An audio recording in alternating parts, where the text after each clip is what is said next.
Hello, everyone, and welcome to our second season of Iron and Thorn's The Broken Throne.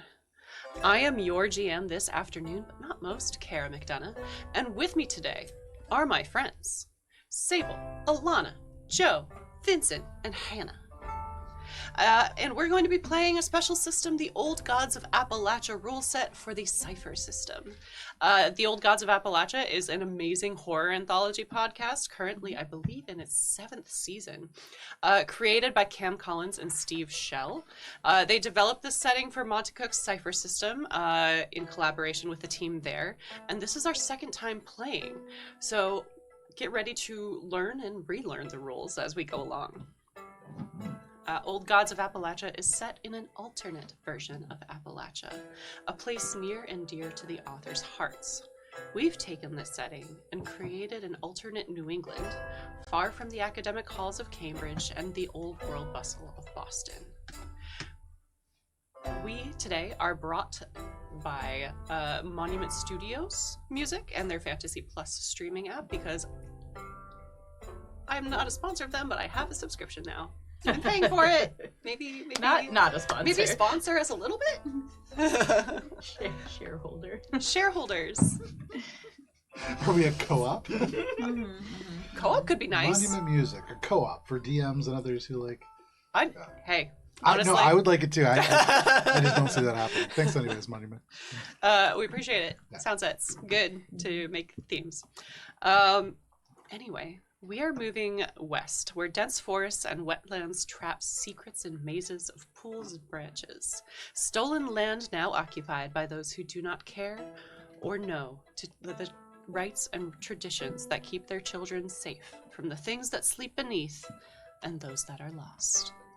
It is to these woods that men of industry turn their hungry gaze, and this season we venture deeper still, into the mountains of the Adirondacks. Pines rake the sky, and rivers slice through rock. Mists blanket the countryside, hiding secrets deep within. And now, a rail cuts through the forest, breaking through the trees and crashing through the rocks.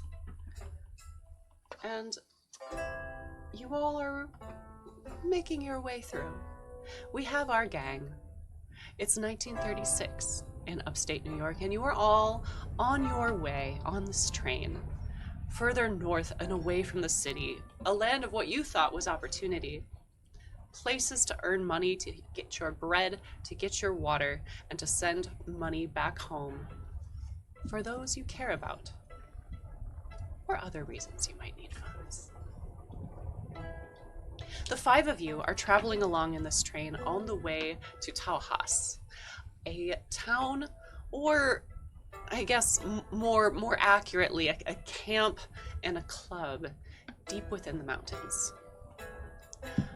You've been told by, I guess, your supervisor, your manager, your team lead, Flo Lovejoy, that this is a golden opportunity for all of you.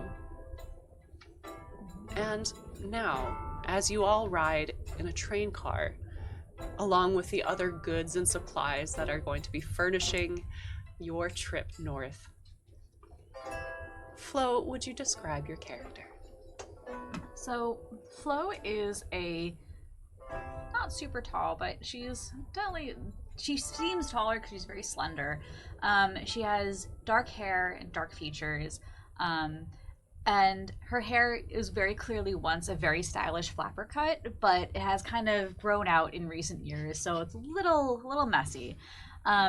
She holds herself well, and her clothes are clearly very well taken care of and very well styled on her, if a little bit worn at this point.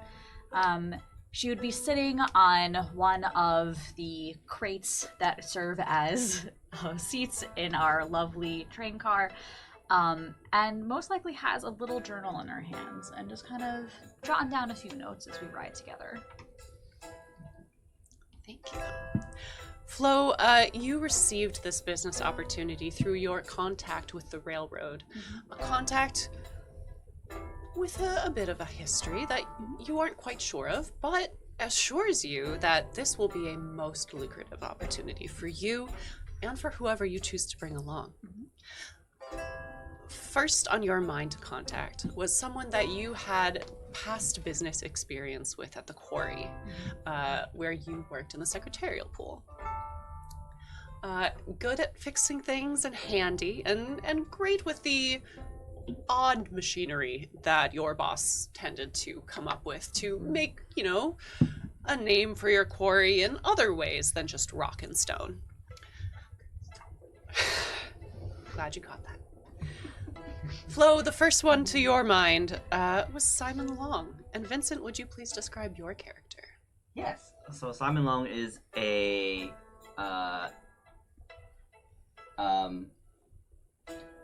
elderly man who is wearing a denim shirt, short sleeve t-shirt, short sleeve button-up shirt like this, and jeans. And he's also wearing a straw hat. And his hat and his shirt has a lot of patches, as if someone's been, as in lots of tears, and he just keeps repairing them to keep using them. He is sitting and staring out the window and watching the passing landscape, and he looks like he's looking for something, but also looks a little anxious. Thank you. Simon, you have a longer history with Flo than anyone else in your train car, and yet you are the one that brought everyone together, really. Flo might believe that she's contacted everyone and brought the team together, but you know that as talented as this woman is, she has a little bit of a brusque way with people. And you know just the type of people to get this job done. You want people you can rely on, people you can trust, and people who know the value of good work and good play. And also, people who know that when you venture out into places unknown, it's good to have an eye in the front and an eye in the back.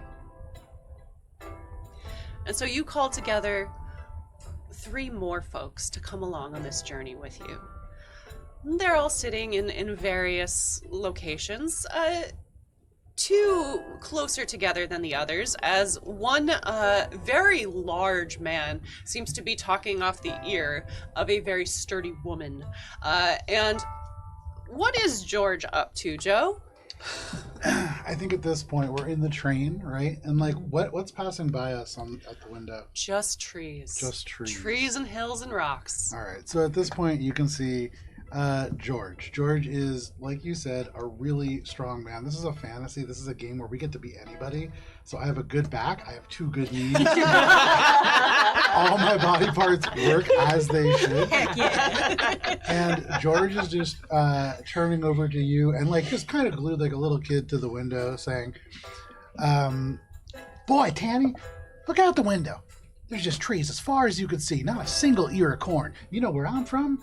There's corn as far as you can see, just ear after ear of corn. And this is just nothing like that. I love this. I hope it's like this as far as we go. What do you think, Tanny? What do you think about the corn? And would you please describe Tanny both in appearance and response? Sure. So Tanny is a kind of wiry, medium height female, dark skin, has worked on the farm her whole life, very worn clothing, like kind of similar to Vincent, what was your first name? Your first name? Simon? Simon, with like the patches, and looks like it's been kind of continually repaired so that they don't have to purchase like another set of clothes, right? She has long black hair, kind of curly.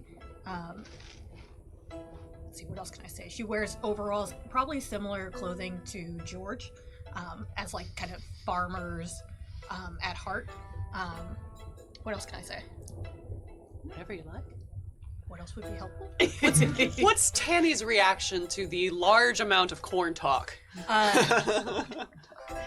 Tanny is both impressed and slightly baffled by the amount of corn talk George does, despite the fact that George really wants to get away from corn and is still continually mentioning corn. and I think the reaction is going to vary and might gradually get more aggressive. We'll see what happens. You can definitely see in like George's face these blue eyes shining earnestly, like no idea that Tanny is getting more annoyed, just like happy to be here, excited, like genuinely having a good time. Tani is also having a very strange reaction of like being annoyed by George, but also being enamored that he's like gorgeous. So she's kind of like, I want to tell him, but wow. We've all been there. He's in the bubble. Yeah. Tanny and George have been traveling for quite some time. Tanny has heard a lot of corn talk. So that should give you an indication of how much Tanny is willing to put up with just to be around George. And yet, Tanny has found some relief, and a friend maybe, with another person traveling along together, and one person that you suggested might be good to add to your team, Alma. And Hannah, would you please describe your character? Hello. All right. So Alma is maybe in her like early 20s. She's about the same age as Tanny. She looks like me. She's got kind of like pale skin. She's wearing glasses, sort of like classically Jewish features. You know, a bit of a beaky nose, and she's got like green eyes and hair that you can tell is usually kind of bushy, but it's always up somehow. So today it's in like a big bun, maybe with like a Rosie the Riveter style something. Because she's had a vision of Rosie the Riveter from like 5 years from now. She's wearing also kind of like sturdy work clothes, but if you were to kind of look closely, you would see that they are sort of creased as if they've been sort of put away for a while, folded away for a while. And over with her kind of like rucksack that she's got like leaning in the corner is also like a rifle that is just sort of passively there, but it's there. She's got like a really honest face and kind of a really like kind demeanor that sort of is at odds with this like rifle that she's carrying around. Very nice.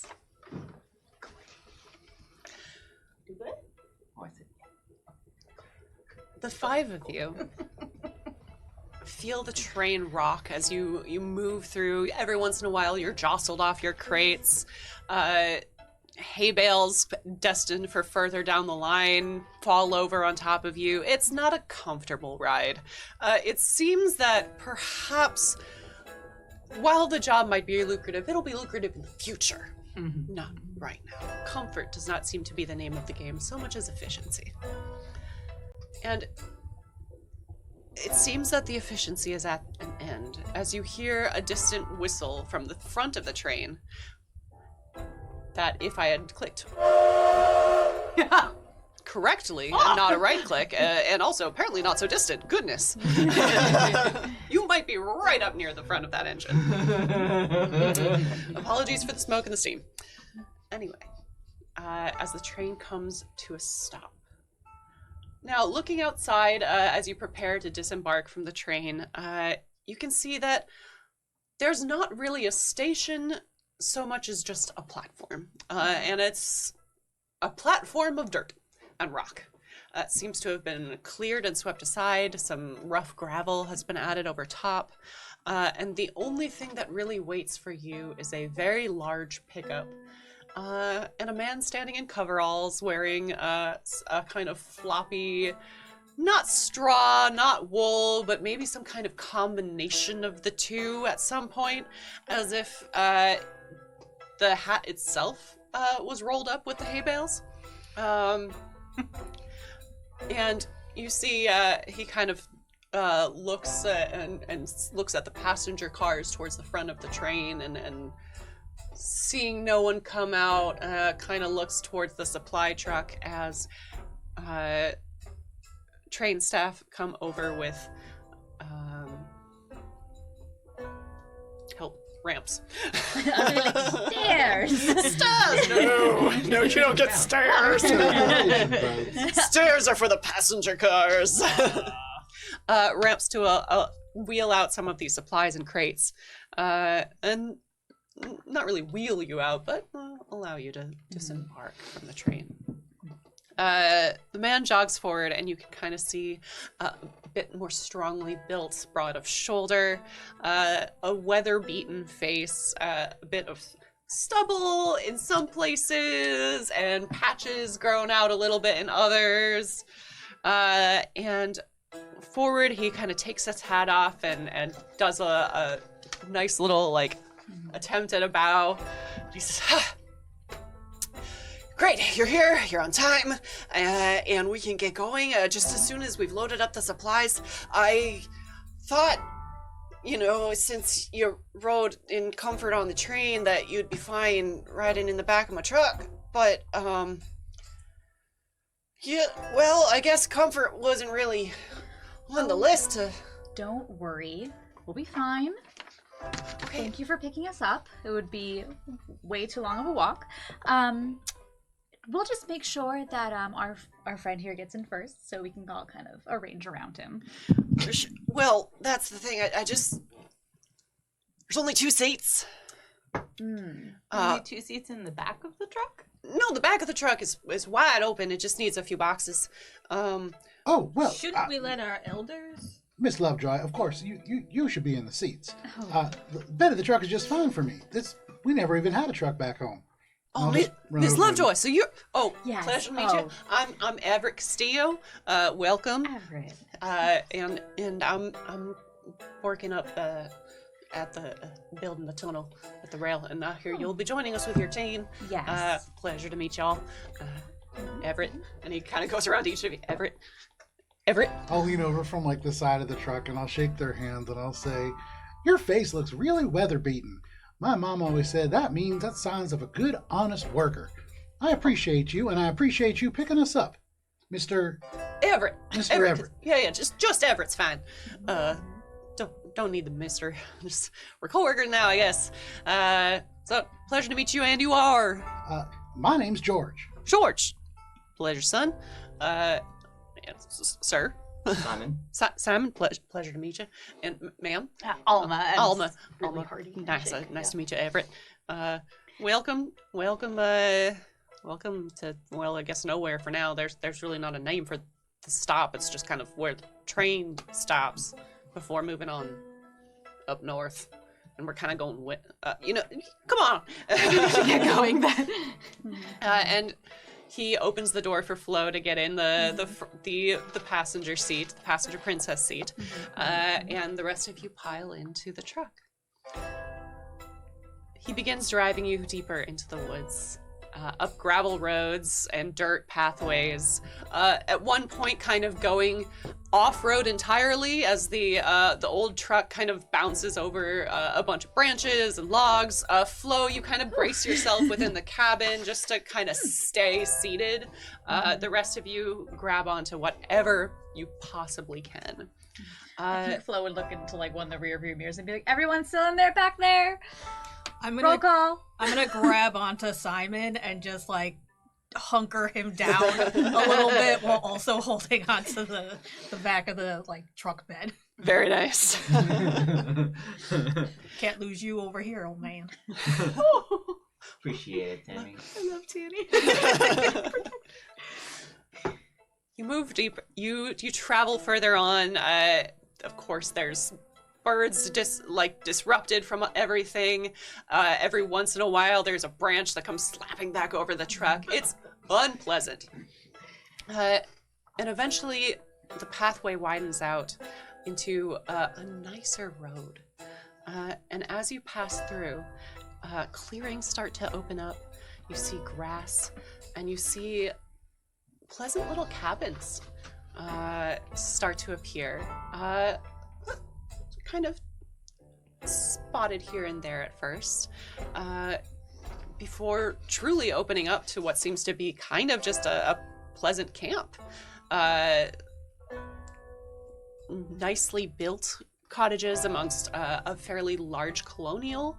You see what seems to be like barns. There's a little shack down by what appears to be the corner of a river, and sure enough, it opens up and you see a large flowing river.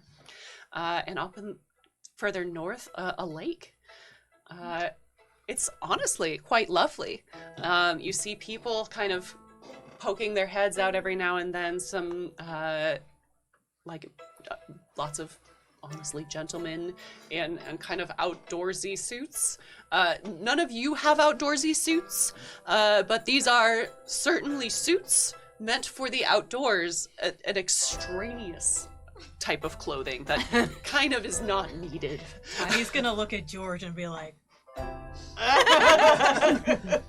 You pass ladies in fashionable dresses. George is gonna talk. No. That's perfect.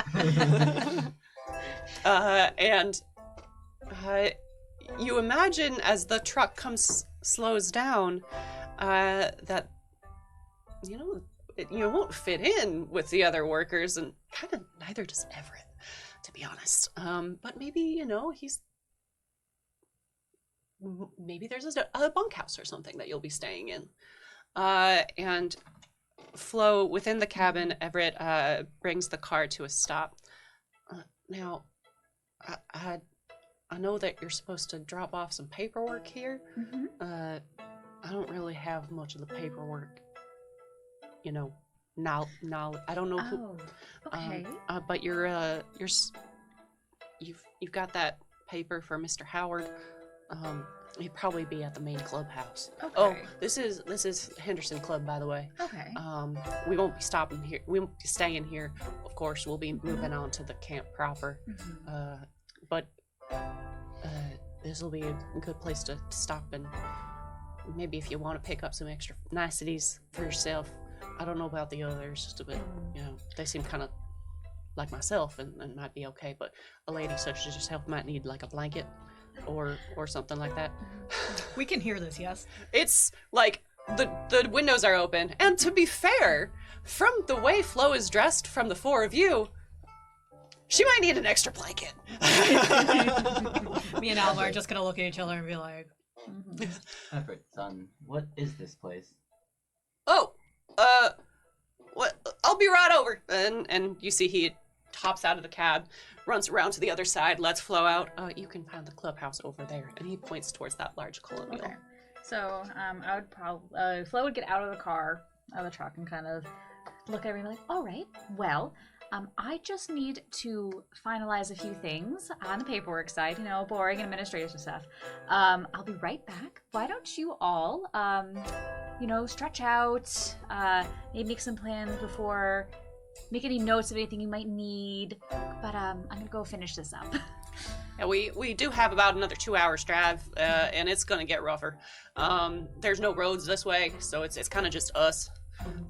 Truck doesn't always make it, and I'm stuck repairing it for a while. So if any of you are handy with that, that'd be great. We don't often get to go out for supplies, and so it's kind of just, what we have is what we get. I did notice a rifle, which is great and not scary at all, but might be useful for some hunting. But I would say if you wanted to do some hunting, that you would probably want to hunt elsewhere and not here. Yeah, I mean, of course. I mean, I just figured always better to have it than not have it. I mean, I used it, I'm pretty practiced at using it to scare coyotes away from the herd. So, didn't know what we'd come up against. And, I mean, it's kind of like my most valuable item that I own, and I wasn't just going to leave it. Okay. can I jump in and be like, I have some tools that can help with the truck? Oh, that's perfect. Yeah. And I start to shuffle him away Oh, from okay. Alma to be like, leave her alone. Okay. Wait, can I do some kind of check to reassure Everett that I'm not dangerous? I literally just brought it because it's valuable and I didn't know what else to do with it. I think Everett was saying is that because it's the hunting club, you don't want to hunt the game around here because it's Right. right. He was getting at But staring at the... he's misunderstanding me. So can I do Go some ahead kind- and give me an intelligence check, difficulty of That'd be 2. awesome. So remind me exactly how the rules work. So you're gonna. Yeah, we used to have a difficulty table printed out. Yeah. It's So- basically difficulty times 3. It is difficulty times 3, so it's a 6. So your target number to beat is 6 or higher. Okay, and then if I want to, You can spend. I got it. You got it. but- It's first roll of this campaign, and again, we're just gonna keep Plus, learning. I'm trained at persuasion. Beautiful. So that eases the difficulty by 1, and if you happen to roll a 19, please let me know. You'll get a minor effect, and if you roll a 20, definitely let me know because you get XP points, and we'll go into that later. And we also. Please let me know if you roll a natural 1, because you don't get XP, but I get a thing. And I'd like to use my things, thank you. Yes, sir. Well, let's resolve this and we'll get to you. I will remember this. Remind me.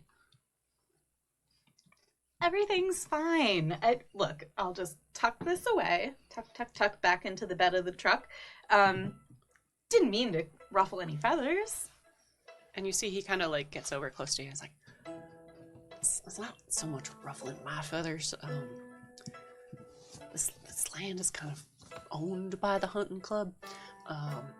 And they're just kind of, they've made a deal with the railroad to get a stop here, but not here. And if you go hunting, you have to have permission from the club. And they don't often give that out to people who aren't members. I'm not a hunter, just so you know. I've only ever used it for protection. Okay. So I'm not gonna. Don't worry. Okay, just making sure everyone's on the same page. Yeah, everything's fine. They get awful protective. And she finishes like rats. hiding the gun. Get awful protective of their rats around here. That's fine. Yeah. And Simon, you had something. Everett, son, you said you wanted someone to take a look at the truck? Oh yeah. Tanny mentioned that she had some tools as well. Are you our, like, tinker person, or do you just make items? I have So Simon mechanic. pulls up with a tool bag that is bigger than yours. Oh no! Now, it's not about the size. It's about how you use it. Tani's just like, Oh, Tanny, you're great. You can maybe work Can I- together on it. I was about And to say, she Tanny, gives can I Simon take this a- side. I like. Can I take a look at it with you? Oh, I mean, it's a whole village, and just really just we all can fix the truck together. I mean, I'm flattered that y'all want to fix my truck with me. And honestly, we can use all the hands we got. can I watch you at work? I think there's a thing or two I could learn. Yeah. So, you can help, right? Do the help thing, and yeah. So we can actually work on it together. Oh, cool. And- Like that's a function? Yeah. Hooray! And it eases tasks is what happens. When tasks are eased, it lowers the difficulty level by 1 or more depending on what your features do. Okay. And we're gonna quick take a look over and see what Flo is up to. So, I guess I would head towards the cabin I was pointing out to me. Flo, you head over towards the cabin. It's not a cabin. I don't know why they call it cabins, but they call them all cabins. This is a full-ass house. There are 3 floors. There's a secondary building that appears to have been added on. There's a whole, like, beautifully carved outhouse with like cutesy little signage on it that's fully separated with a nice little covered walkway to it. Definitely not a cabin, but this is the clubhouse. and there's a little plaque denoting it as such, and it says the Howard Henderson Clubhouse. And you walk inside. Immediately, the doors open up, and you are greeted by a fantastically appointed foyer. A simple staircase that curves around the edge, leading down. Portraits of various family members, you can assume, and immediately to your left, a full-size stuffed bear, complete with claws up and mouth open. The rugs are soft and plush beneath your feet, and you walk in and immediately are accosted by what seems to be a member of staff. Excuse me, do you have an appointment? Hi there. My name is Flo Lovejoy. I believe I do. I just need to finish up some paperwork. Yes, you're here to see Mr. Howard. Yes. Yes, indeed. I do apologize. Mr. Howard is not currently available. He is out on a hunt, you see. But I would be happy to take the paperwork that you plan to drop with him. Oh, I'm so sorry. I need to hand this directly to Mr. Howard. I see. Do you know when he'd be back? It will be some time. You might need to come back, dear. Well, isn't this a little awkward? Unfortunately, we aren't really able to start work until this gets finalized. I really wouldn't want to keep anyone waiting. Okay, understood. Go ahead and give me an intelligence check surrounding charm and persuasion. And this is going to be level 4, which is a difficulty of 12. Okay. I read the rules this time. Proud of you. No, last time I fully let you guys carry me through. I remember that. All right, so I rolled like absolute shit. So, yeah, I rolled a 2. So, Oof. yeah, unfortunately, and because I have an edge of 0, I can't spend, right? No, you can spend 1 effort. Throughout 1 effort, the edge reduces the cost. Yes. So you can spend some effort. Okay. So you said it's a 4? It's a difficulty of 4. Okay. You can spend a level of effort. Oh, it's Yeah, it wouldn't let you No. succeed though. Yeah, no, because I think. Go ahead. I have a thing for peacefully open communication with strangers. Mhm. So that would probably use a 1. Yep. So I don't think I can get it down. What'd you Yeah, roll? A 2. A 2. I don't think it's possible. I see. Yes, sir. If I forget, you can spend an XP to reroll. If Mhm. you don't have any, can we give the GM an XP to reroll? I forget if we can do that in this game or not. You need to have the XP to spend the XP. There's no This is not loan Fallout. system. Alright. That's the Fallout I'm thinking about. You don't start with the XP, unfortunately. I will say it is a birthday day for the stream, so one person is starting with 1 XP. That's so nice. Happy birthday! Thank you. Happy That's birthday, nice. Sable. Thanks. Let's go right there. There we go. Well, this is quite a difficult situation, I see. You are welcome to stay in our salon until Mr. Howard returns. It might be quite some time. I see. Okay. Flo's going to kind of like flip through her notebook for a second, thinking, and I just want to double check one thing in my notes to make sure it's fine. Wording is important. That's the Alana loading song. Meanwhile, there was an Yeah. iguana going like this on her screen.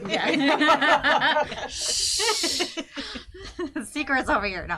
All right. So what? Okay. Let me just check in with my crew and let them know about the delay. When did he leave this morning? Well, it's He consults a very large grandfather clock, and then pulls out his pocket watch, an ornate affair. Clicks it open. He is due back for afternoon tea sometime in the next 30 minutes.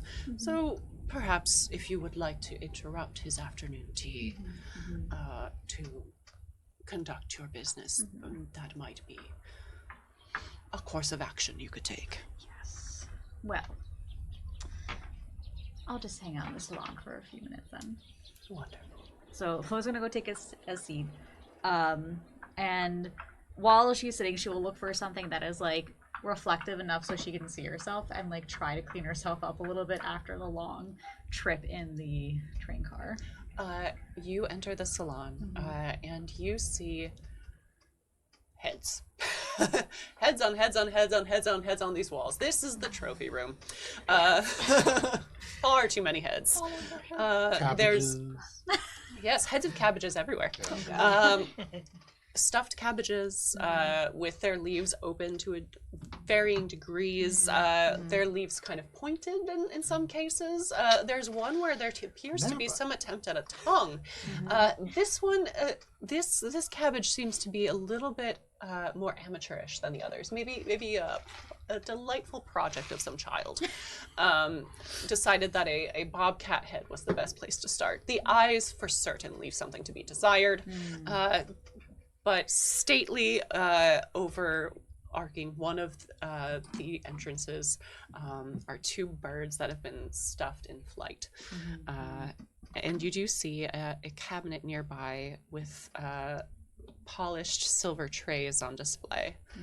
And you are able to kind of go over there and primp a little bit. And then we return back outside.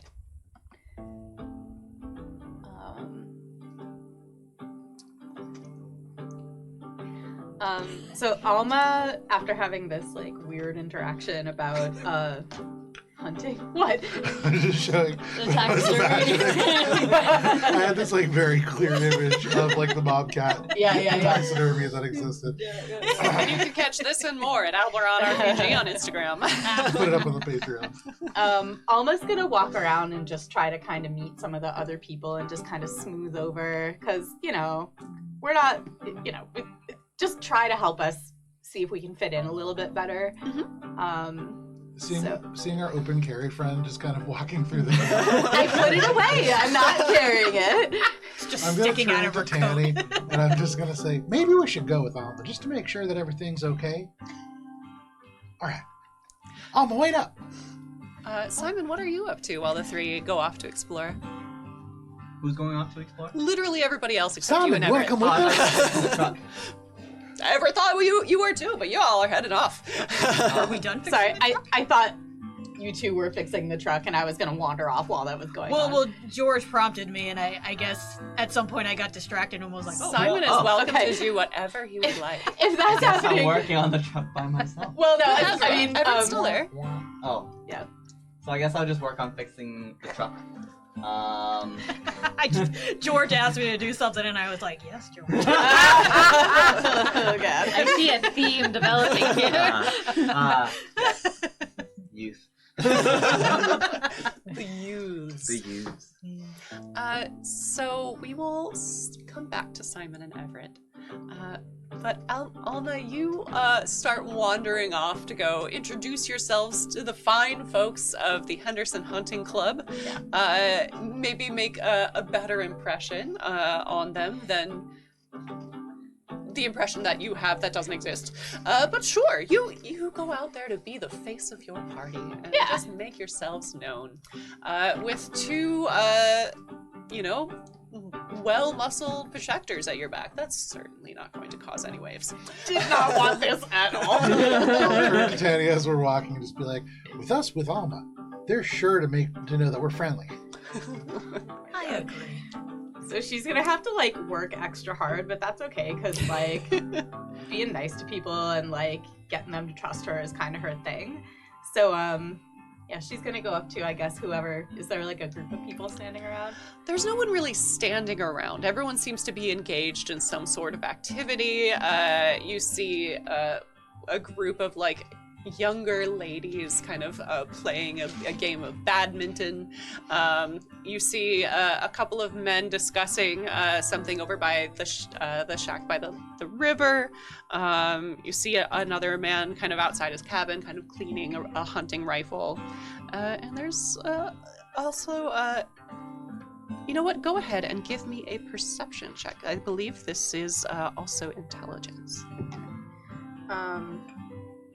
What's the... Oh, yes. You would need a difficulty. Let's go with a difficulty of 2. Okay. Success. Beautiful. How much of a success? I rolled an 8. Beautiful. 2. Success by 2. Success by 2. You see, further back, more cabins continue up the way. Nothing really calls out to what you would picture as cabin either, especially considering the time. These people obviously have the money to fix up a nice looking house and call it a cabin. Okay, so Alma... I mean, Hannah really wants to yes and, but Alma's gonna turn to Tanny and George and be like, I'm gonna go talk to that guy who's cleaning his gun.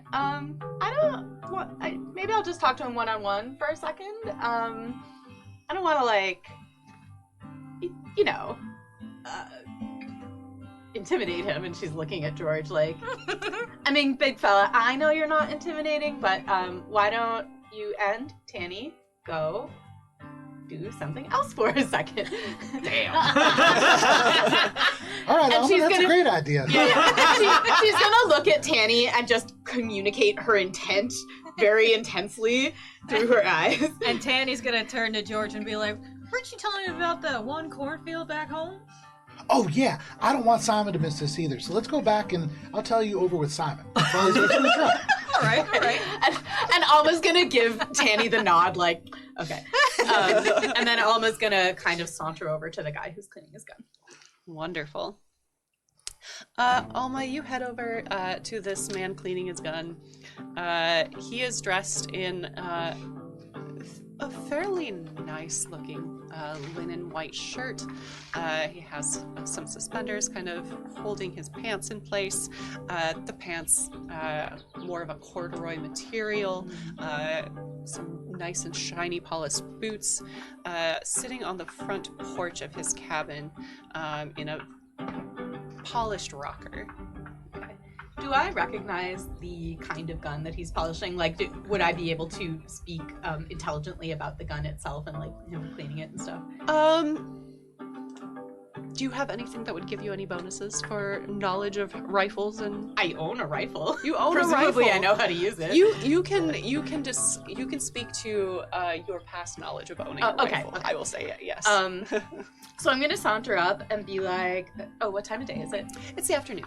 Afternoon, friend. We're just passing through and I couldn't help but notice you cleaning that very fine looking rifle there. Have a little experience with rifles myself. Alma. Yes. Miss, a pleasure to meet you. I'm sorry, are you and your family new here? Oh, we're just passing through. Oh, Not exactly I my see. family. And Alma's like thinking about herself and looking at Simon, who is like Chinese, I think, canonically. And we've got Tanny, who is black. And she's just like, traveling companions, friends, some of them. I just thought, it seems like I'm not sure where our, team lead is right now, but just kind of looking around, getting the lay of the land. And she's trying to turn on the charm. Hannah's got no charm, but Alma certainly does. Persuasion? Go ahead and give me that charm. That's an intelligence roll. We're gonna give this a difficulty of 5. Okay. You've just rolled up out of nowhere, said you have experience with guns, and that you're just passing through this my God. private hunting club. As me and Tanny Just walk passing back, through. George is going to be like, I'm sure glad Alma's confident enough to handle this herself. She's got speaker. this. Yeah, Okay, you've got stuff that can make this easier. Can I? So difficulty of 5 is 15 to beat. Yeah. So I'm trained in persuasion. Mhm. So can that reduce it? That reduces it by 1. And then can let's see. Oh no. Can I actually? I believe in you, Hannah. Can I use my fast talk ability to convince him to just chat with me, like have a chat? Describe the fast talk ability. What's it got? When speaking with an intelligent creature who can understand you and isn't hostile, you can convince that creature to take one reasonable action in the next round. Just chat with me. Certainly. Does it have any cost, or is it just... Give me the tiny day. Yeah, it's 1 intellect point. Great. So can I do that instead of a roll? I would love that. Hell yeah. You have an edge with 1, so you don't have to spend it. Oh, hell yeah. Okay. The concept of a reasonable She action. didn't spend a point. Wait, no, I still have to spend the point. She still has to spend the point This is because it's an ability. now. It's not a check anymore. Edge of... So I'll look it she's activating an ability instead of rolling for the cost. For the But he's gonna look it up, kids. Okay, so Alma's like, look, I got a level with you. I'm just kind of bored. And just looking to chat, and you seem like a friendly face.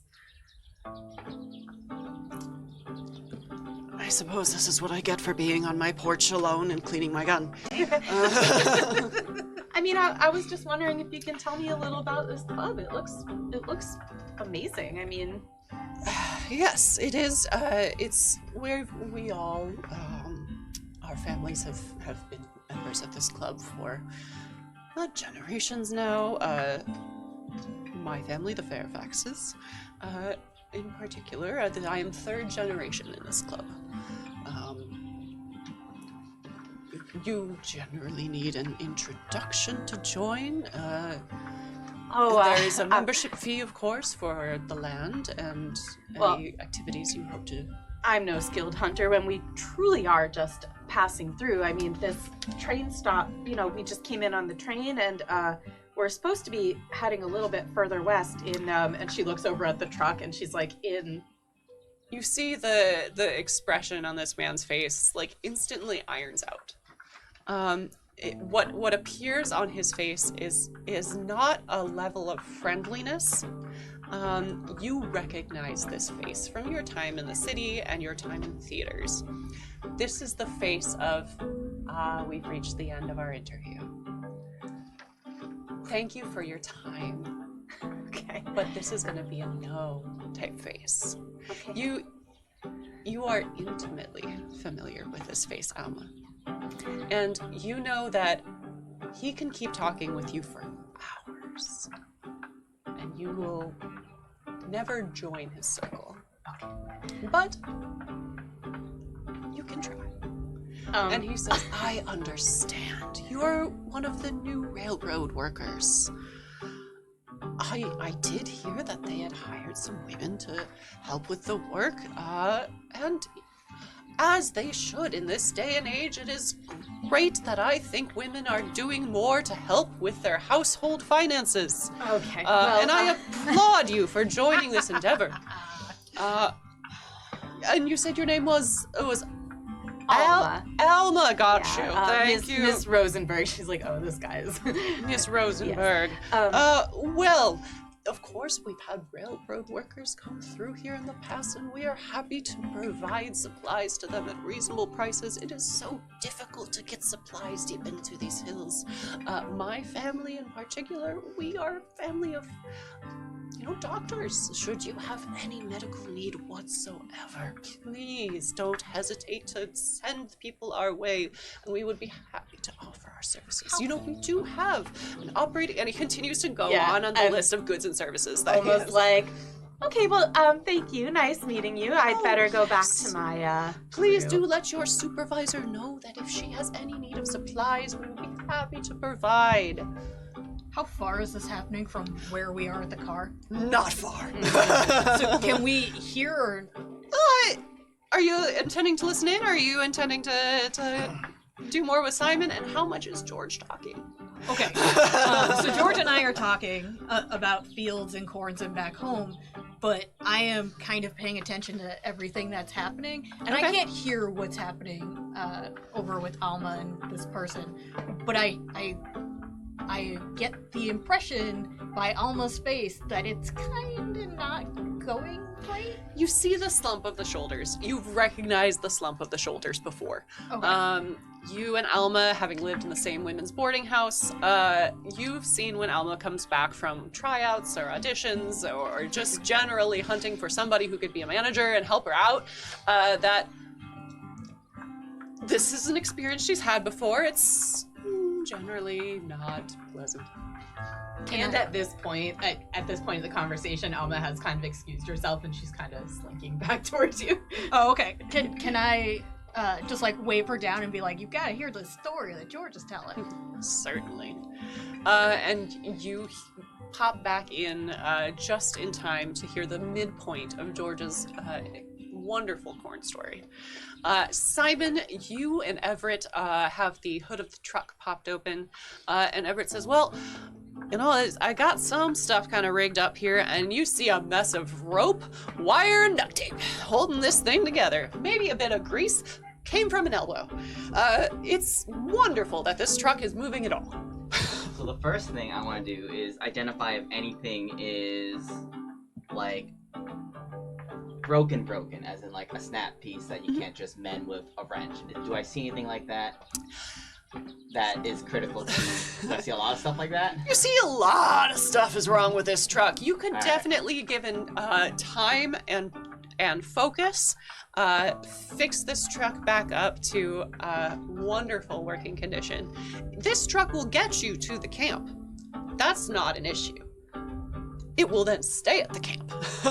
So what I want to do, if I can identify some stuff that is like snapped or broken that can't be just wrenched or duct tape, I want to ask Everett, son, let me just take a moment and take a look at this. While I do that, the back of the truck was a little bit uncomfy. Could you just maybe organize it a little bit? Oh. And once he's out of line of okay. sight of looking at the truck, I'm gonna use hedge magic. Ooh. Hedge magic can do a bunch of stuff, but particularly here, it can mend a broken object. So for anything that is like snapped or broken, I'm going to try to just have those mended and then continue working on it with my tools to kind of Of course. help. This is Warhammer 40,000 orc. Yes. Orc magic. Yeah. Zug. No, that's not Flag. what. Hedge magic does take an insight point, but the edge does reduce the cost for abilities as well. Interesting. So it's free. And now we know. It's So free you real estate. can give yourself back that point. Wait, so it was, you don't have to say. Yeah, edge reduces from spending points for effort and for ability. Oh, good to know. That is good to know. This is why we have Yeah. the I can- people's lawyer. I can on do staff. as much Yeah. fast talking as I want. The fastest talker. Yeah, it worked super well for me last time. And then so after I repair anything, I'll try to actually to fix or Wait, tune the that's truck not up. Alma's fault. He was just a dick. Certainly. I would say that this would be a standard difficulty because your hedge magic has reduced the need to smith new rods and axles. That would be it. What's You didn't standard even difficulty? need that. Standard difficulty is a level 2 difficulty, which One of is the big Okay. problems is that there's rods and axles in the end. It's just a front. Like, Yeah, you don't yeah, know how to yeah. use it. Yeah. He's just carrying it around so he can be like, Just this is All the magic. tools look suspiciously clean. And made of foam. So I have crafting mechanist. Does that ease it? It does ease it. Alright, and then I'm also going to expend a level of effort. So I had to look this up because I remember the first level of effort costs 3 points. Because I have one edge, it only costs me 2 for my pool. Rules. Thank you for explaining this, though. A, for me, but also for everybody who's watching in the future. This is a helpful way to understand how it's happening. Yeah. So this is now a DC 0. You don't have to roll, but you I don't have can to roll, but you I'm gonna can do it roll anyways. to see if you get a 20. Or what? 13.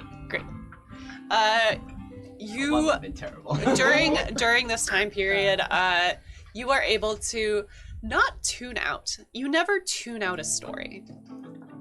You are able to kind of like get into the rhythm and the cadence of George's voice.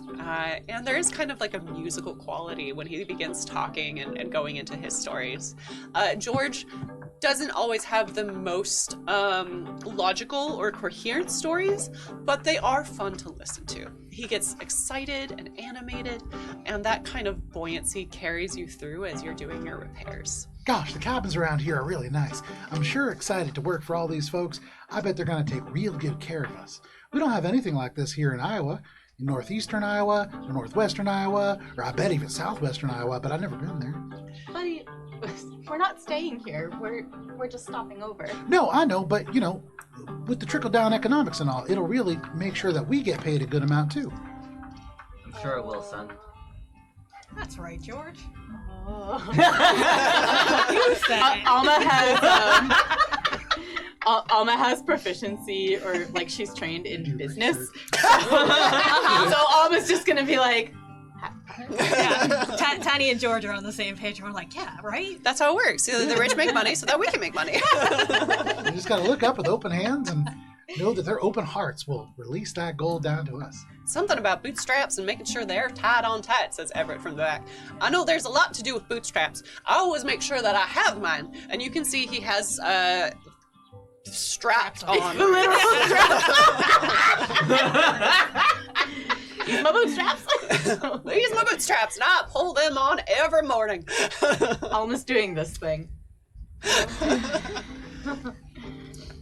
So I would say, with all of the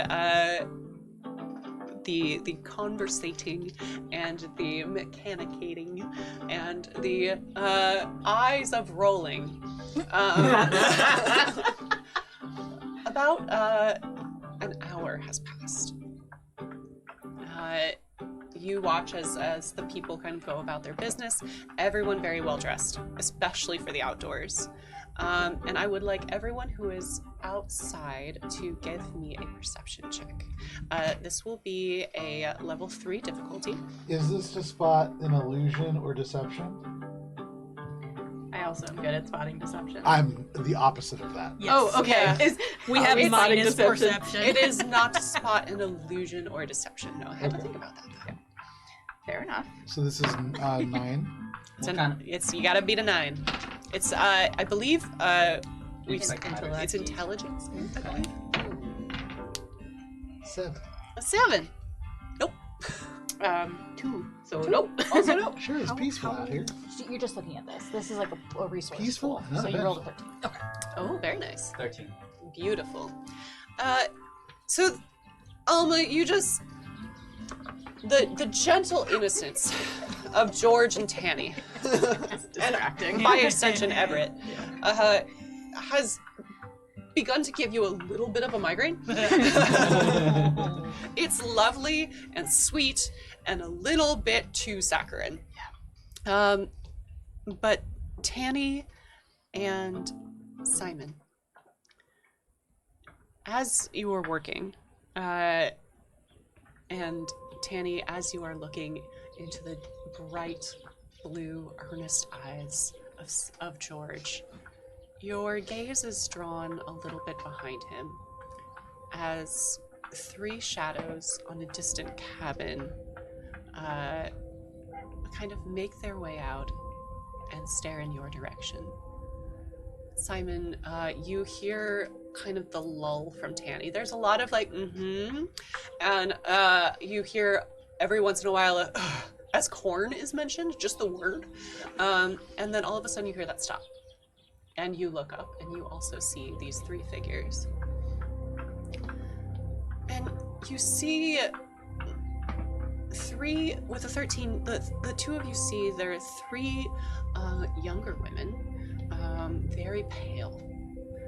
So pale as to almost be lacking in color. They're dressed in fashionable clothing, a little bit austere, all wearing these black dresses. You see one of them has a small like black hat that she has like affixed to her hairdo. All of their hair is up. Again, a very like pale color hair, somewhere between an ashy blonde color and white. Maybe they're older than they seem from here. It's a little hard to tell. They're on one of the farther cabins to the back. But you both get the sense that they're watching you with interest. But they don't make any moves. They just stand on the porch. You see they bend close together occasionally. See them turn their heads and nod. I'm just watching. And then you hear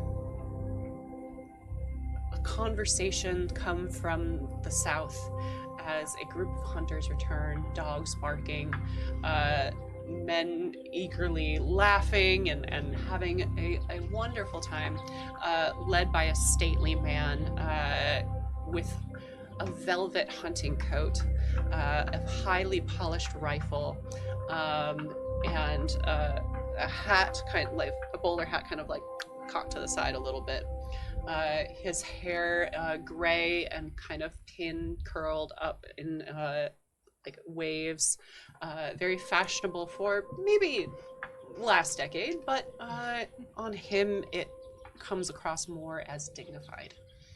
And you see they all kind of walk past your truck, not even really paying it much attention.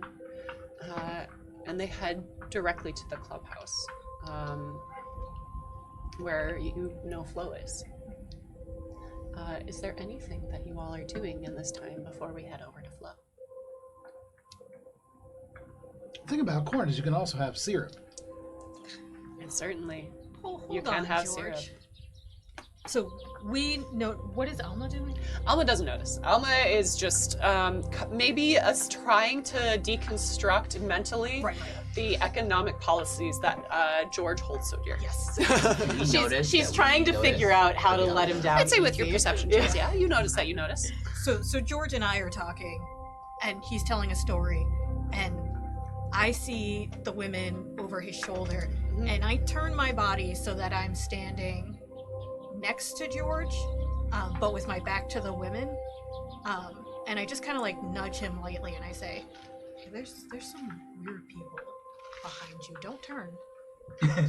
I don't think they're rich, Tanny. I think they're just. I mean, I don't think they're weird. I think they're just rich.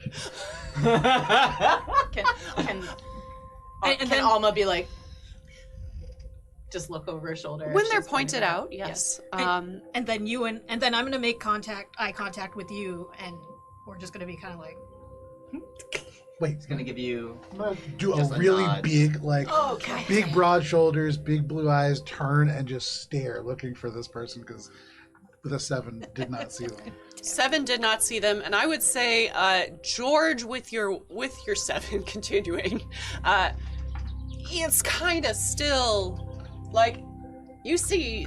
Maybe there's some people over there. Oh, there's women playing badminton. Okay. That must be the weird people. okay. It's like tennis, but they just use a teeny tiny little thing. If Alma has noticed the weird people now, and he's just done this big like telegraph thing. So Alma's gonna try to try to make it like less obvious that we're all just like. So if she sees him looking toward them, but she sees the badminton, Alma's gonna kind of stand up next to him and be like, "So that sport is called badminton," and she's gonna start explaining the rules. Oh, it has rules? Yeah, and just to kind of, make it so that that's look what we're doing. And I am trained in persuasion. You are trained in persuasion. I would say no roll needed. You're being very open. That's a routine thing to just shout out that that's badminton. No, I'm saying it's cover. Come on. Behold, We're managing George. Yeah. Yeah, I would say it's routine to manage George. Okay, fair enough. Witness the Oh, sorry. badminton. Routine is a word in the rules. I A routine is I literally thought you were a word. making fun of I me. was not making. I would never make fun of you. I love you. Okay, we're And good. Badminton. with the quick cover, that is what you see. We're gonna quick take a break from y'all and head to the inside.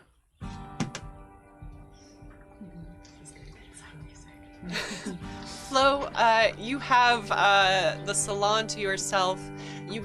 over this time, you've kind of primped, you've been able to explore a little bit, and at a certain point, you start hearing clatters of dishes from the doors beyond. You get the sense that maybe there's a dining room of some sort beyond. Sounds like there's chairs moving around. And you hear the front door open. You hear congratulations and claps on backs as this group of men comes through. And they start to make their way inside towards past the salon. They don't stop towards the door, and they make their way towards the dining room. Question. Yes. How long is one round? 1 round is 6 seconds. Okay. Flo's gonna go towards the door of the salon and see them walking, and she's gonna take a round to use one of her abilities. Do it! It is called Applied Observation. So for the cost of 2 intelligence, I can spend a round to deeply observe someone. So I choose deeply observe Mr. Howard, who I'm assuming is very obviously the person in charge.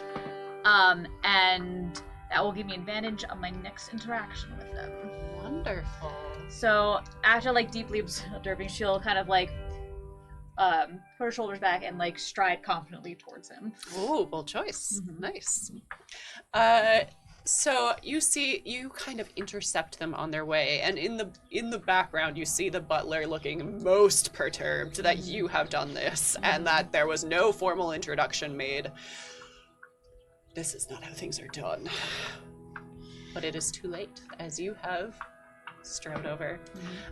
You interrupt this well-dressed man in his velvet coat as he's taken off his hat and handed it off to the butler. You see him begin to like unbutton the jacket, take on a different kind of smoking room jacket. As he gets comfortable, the boots have been replaced with some very nice lace-up shoes, again polished to a shine. And you see the butler hands him a cigar and clips the end, lights it. Mr. Howard, Florence Lovejoy. I know we don't have an official appointment, but I do believe I have some paperwork for you, and I don't want to take you away from your lunch for too long. I understand. Gents, I'll be with you shortly. I just have to take care of some business. You know our partnership with the rail, and it will only take a moment, I'm sure. I don't want to monopolize Ms. Lovejoy's time. Right this way. And you see he kind of gestures you forward to walk behind you. And then the butler leads you on to the study. Double doors open to a palatial study with couches and small desks with green glass lamps and a large oak desk. Sturdy, boxy, the kind that you haven't seen because your boss operated at a very simple metal desk that had a drawer. This seems to have many drawers. There are ornate carvings in this desk. It's topped with leather credenzas and places to rest your fountain pens and change out your ink colors depending on the needed contracts to sign, as well as, again, heads. Right over the desk with antlers branching wide across these shelves of books and various bottles. You see a moose. Sorry. And turning back, you see the moose stares into a fireplace, not lit, but with a gorgeous painting of hounds hunting foxes in Europe somewhere.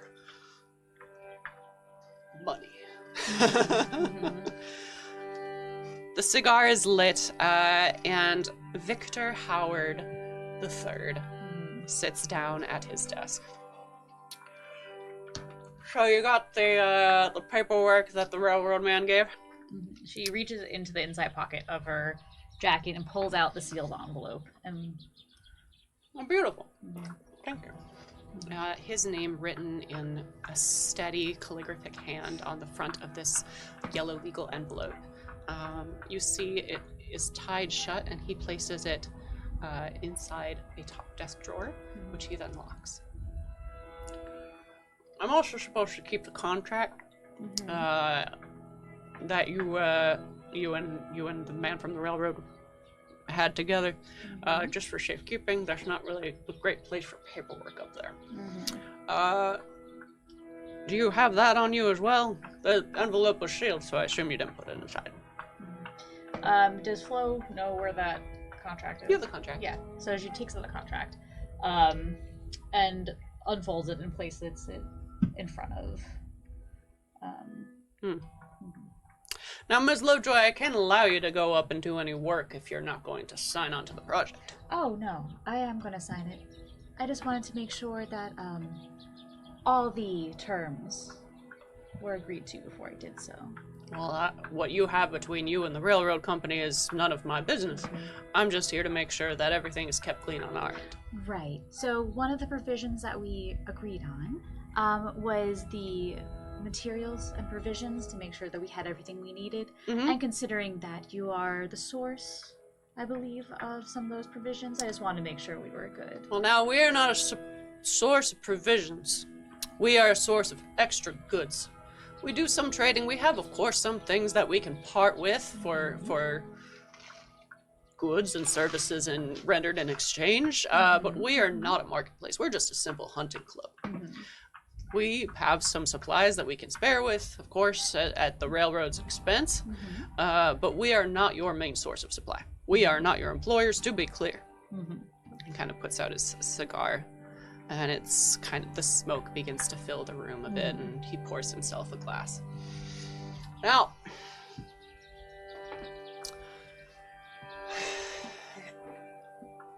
we can spare some supplies, and of course be happy to write up a contract of that you could pass along to your employer, a loan of some sorts. If you are in need of more supplies, it was my understanding that the railroad would supply you with everything, and that all you need would be coming along with you and would be at the camp. All right. Well, I of course can't sign anything on behalf of the railroad. I wouldn't want to be so presumptuous. Indeed you can't. And as you look, the contract is signed on behalf of the railroad. Yes. So, but before we go any further, I just also want to make sure that we don't take up too much of each other's time. And I know you're a very busy man, and we both want this to go along smoothly, so we stay out of each other's hair. I do wonder, though, if you yourself had any interest in any of the more incidental things that we find in the mountains. You're talking about the mineral rights.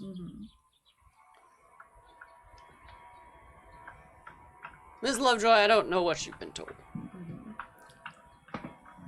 We are interested in protecting the sanctity of these woods. Now, progress dictates that we must, of course, make sacrifices, and we are making sacrifices in these woods so that we can have a more enjoyable and pleasant experience here. Man does have a responsibility to tame and grow within this God-given country. And I think that you'll find we are amenable to the railroad being here, as long as it goes around. And if you find things in those hills, unless it's of academic import, as you'll see, I'm quite interested in the local history of the hills as they developed, the ecology of this here wood. We even have a wonderful fishery program to repopulate Henderson Lake. But the minerals you find, those are yours, as dictated in the contract. All right. We made an agreement, and we stick by it. Huh? Listen, just want to make sure we're all on the same page as this is our first meeting, and I also want to make sure that nothing that we do steps on any of your toes while we're out and about. That's very thoughtful of you, Miss Lovejoy. So she's gonna pull out the pen that she uses to write in her notebook and be like, "Well, with you as a witness," and she just quickly and casually signs the document, and I'm assuming dates it because it is. And you date it. Yeah. You see he opens a second drawer. State it just to throw him for a loop. Yeah. Who knows what year it is? And he uncorks a bottle of ink and takes a pen from the desk and dips it. If I'm going to witness it, I'm going to witness it properly. And he takes the contract. And at the bottom line, witnessed Victor T. Howard III.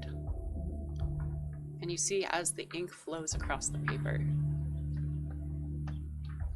it catches and coils and streams. And go ahead and give me an intellect check. This will be around the understanding of magic, and this is a difficulty 6, which is an 18 to beat. So I am also I have an inability surrounding magic. So it makes it a difficulty Oh. 7. Let's go, Flo. Yep. So that is You can't beat that. I cannot. It's Does a not 20, possible. natural 20? A natural 20 could potentially beat it, So but rules it. Invocations. That's homebrew. That's cocked. It also doesn't hurt to roll. It doesn't hurt to roll. Yeah. great roll. That's even better. But still, with a 19 on the dice. Uh-oh. Ooh. That it'd be rough out here. Do be rough out here. The first one was a 17. That was cocked. Both of those, it hurts. Especially in the light of Fridays. Flo, the gravity of this contract being signed is not lost on you. This opportunity, while not literally golden, you know some of the minerals in those hills. You know that there's titanium oxide in there. Difficult to extract, but with certain applications, you've heard of people experimenting with it. They would pay for that ore. But also garnets. And certainly not so much of a market in gemstones nowadays. But cut and polished right, there are people who would pay quite a price. And of course, the obvious iron present in the mountains. Quite an opportunity. What are they getting out of it? Who crosses your mind a bit? And as the truck starts, and you all begin to pile back in and make your way into the hills, this is a good place to take a break. And we'll come back in about 10 minutes. See you soon. Where's the break?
Hello, and welcome back. Oh my god. We've been here the whole time.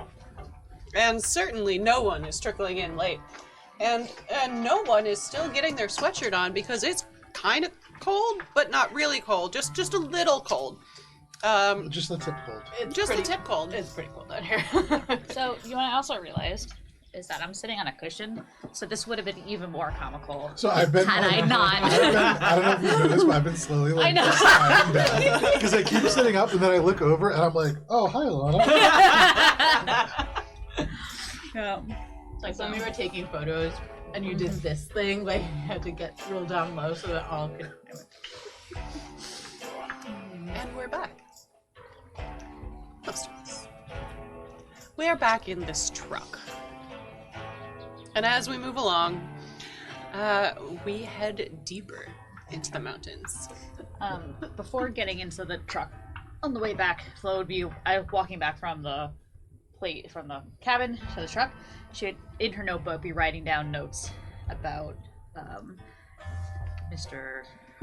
Henderson. Go ahead and give me an intelligence check. Okay. 9. 9? Okay. But yeah, so like notes about what he wanted.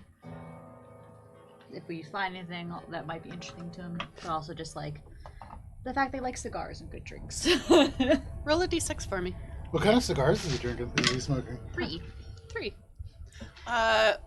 In your journal, you also, not sure why, write down the number 3. Alright. I'm good. We're starting back up again, Sable. Alright, then into the truck. And also on your journal card, you might want to mark down the 3. Yeah, I was gonna make a note in my notes, but I'll write it directly onto the thingy with my dry erase book. Anything? Yay! Do I still have this? Yes. Yes, that is the business card tucked firmly in your notebook. Okay. Let me just put in my notebook then. Sorry. We have little item cards, and they're in card sleeves. They're wonderful. They're so They're good. excellent. You can just barely see the shine on them, and you can see it in much greater detail at Albron RPG. If people take pictures, they did on people. And people too. Yeah. I will be people. So the group of you packs into the back of this truck, and one of you in front. And as you bump along through the roads, and by roads I mean path, and by path I mean I think there's some wheel tracks in the leaves there as they've fallen down. That's definitely a tree that's been felled and pushed out of the way. You make your way deeper into the mountains. You start climbing in elevation, you get higher and higher. The rocks become a little bit more prevalent. There's certain points where the truck really struggles up the hill, just because of the truck itself, not because of anything holding it back this time. It seems that Simon's work on the truck has helped aid their journey along. And you hear Everett call back as you all are bumping along. I don't know what you did, Mr. Simon, but this thing's purring like a beauty. I love it. She always knew how to purr, just need to remind her. And Simon, you think back on the repair job and the shadows you saw in the distance as, before we took a break, you had wanted to investigate those shadows and see what you knew about them. And what are you thinking about as you think back on those shadows? Have I seen any shadows of that sort in my long life relative to the age? No roll required? Nope. New. Alright. You bump along. I would love for those of you who are in the truck bed to go ahead and give me a level 3, that's a difficulty of 9 to beat, speed check for just reflexes and holding your own. Oh, no. What you get? What difficulty? Yeah! It's a difficulty 3, level 3, so you need to beat a 9 or higher. I got a 17. Nice. Save. I got a 6. We lost 2 people. I got a 3. nat. 3 people. I got a nat. This is a non-combat task. It's So a non-combat task. as a foolish person, I roll twice. And that's a 9. Lovely. So Alma and George, you're able to duck out of the way. George, I would say you don't duck out of the way so much as just like the branch hits you and you don't feel it. You just keep on rolling. Simon, unfortunately, you are a little bit older. The jostling of the truck is just a little bit more unfortunate for you. I know, as we are all of the age where waking up sometimes hurts. Sometimes. You know, you have to do your yoga stretches when you get up in the morning because otherwise you don't move. You get the sense that you will need to do some stretching as you take a single point of damage. Okay. I would say this is bludgeoning for sure. So might. I believe it comes out of specific pools. Yeah. Might, speed, or intellect. Okay, we will look that up in a If second. it was a speed check, I believe you take speed damage. I understand. That would make sense. That makes sense. We will play as such. Put my water bottle down underneath me, and then I'm like, it's somewhere down here. I couldn't find it. Tanny. Uh-oh. Tanny, no. I was really hoping no one would roll a 1. Tanny, the branch that hit George is bent backwards as the just pure muscle-bound farm boy pushes it out of the way with the sheer force of his goodness, and it rebounds. Slaps you in the face. And as you are going up a hill, it slaps you in the face and off the truck. You are going to take 3 points of damage. Where does it come out from? It's going to be speed. As you feel scrapes of branches, and as you all look up from this bumping truck, you see you are down 1 Tanny. Tanny, no! Off I go. I knock on the window. I'll just leap right off the truck. And go after Tanny. Tanny, no! Stop. I need another level 3 speed check from George if he's just going to leap off the truck. I am, and I have edge 1 for speed. So I can spend 1 effort, or 2 effort, I believe, right? Or 2, what's it called? Speed? I believe an edge just reduces the cost, no? It does, yes. The first level of the number of effort you have is how many you can apply. Right. The first level you apply costs 3 points. Anyone after that costs 2 points. Gotcha. So then I'm just going to make that check then, is what I'm going to do. That was difficulty 3. That was difficulty 3. So you need to And I beat rolled a 9 or higher. A 2 or a 15. Beautiful. Much Love that for you. It's less skill and less like strength and more that I hit the ground, I roll in just a convenient way. Yep. Foolishly lucky. Yeah. And you do the responsible thing of just knocking on the window to tell the truck to stop. Wisdom and grit together and one. The truck eventually trundles to a stop. It doesn't quite stop immediately. It is on an incline and it would backslide. But George is able to come to Tanny's rescue as he dives out of the bed of the truck, tucks and rolls down the hill to join Tanny at the bottom. And you all lose about an hour's worth of travel time as the truck gets stuck in some gravel. You'll need to get it starting again, making sure Tanny's all right. Can I help with kind of getting the truck out of the gravel with just looking at the problem and being like, I can see, like, oh yeah, like, let's grab this thing from the truck and, like, Ooh. is that something that Alma would be decent at? Go ahead and give me this is probably intelligence for... Can I help just by pushing real hard with my You can big, help strong just body? by pushing real hard, so you get another asset for that. Could I also help? And I am also trained in puzzle solving, so I think that would that would ease it by 2 steps. So you got 1, 2, 3, and then 4 steps. So no roll is technically required because this is going to be a level 4. But go ahead and roll. Got a 19. Oh, lovely. Oh. And instead of an hour's worth of travel lost, 30 minutes. As Alma kind of Flo, you recognize some good like site manager capabilities with this as Alma kind of looks at the problem and sees all various angles that could potentially solve it. As George kind of puts a literal shoulder into it. Tanny also finds some leverage to help the wheels out of the gravel. And Alma and Simon kind of give directions to Everett to kind of pull it out of the space. You kind of take note of everyone's strengths on this journey. Are we back on the road? You're back on the road. So once we're back on the road, so Simon's going to tap Tanny on the shoulder. I'm like, that looked like it hurt. Here, let me play a song to maybe distract you from the pain. And he's gonna use Charm Touch, and that is a difficulty to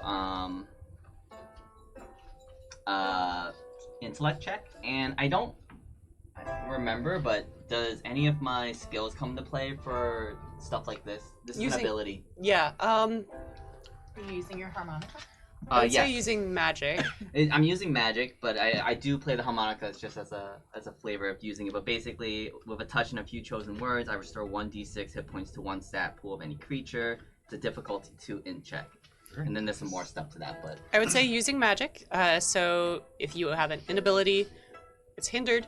If I'm you are trained. trained, it's eased. Alright, so that's a 13. So you heal 4 to your speed pool.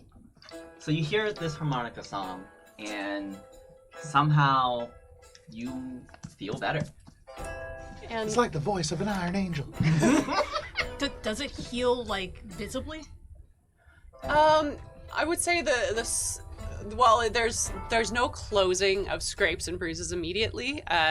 The Old Gods of Appalachia system is not magical in the way that D&D is magical. It does aid in recovery, and you do feel the sting kind of ease. And the pride hurt certainly ameliorated. Aw. So I look at Simon and I go, wow, how do I feel so much better all of a sudden? It's just taking mind over matter, maybe.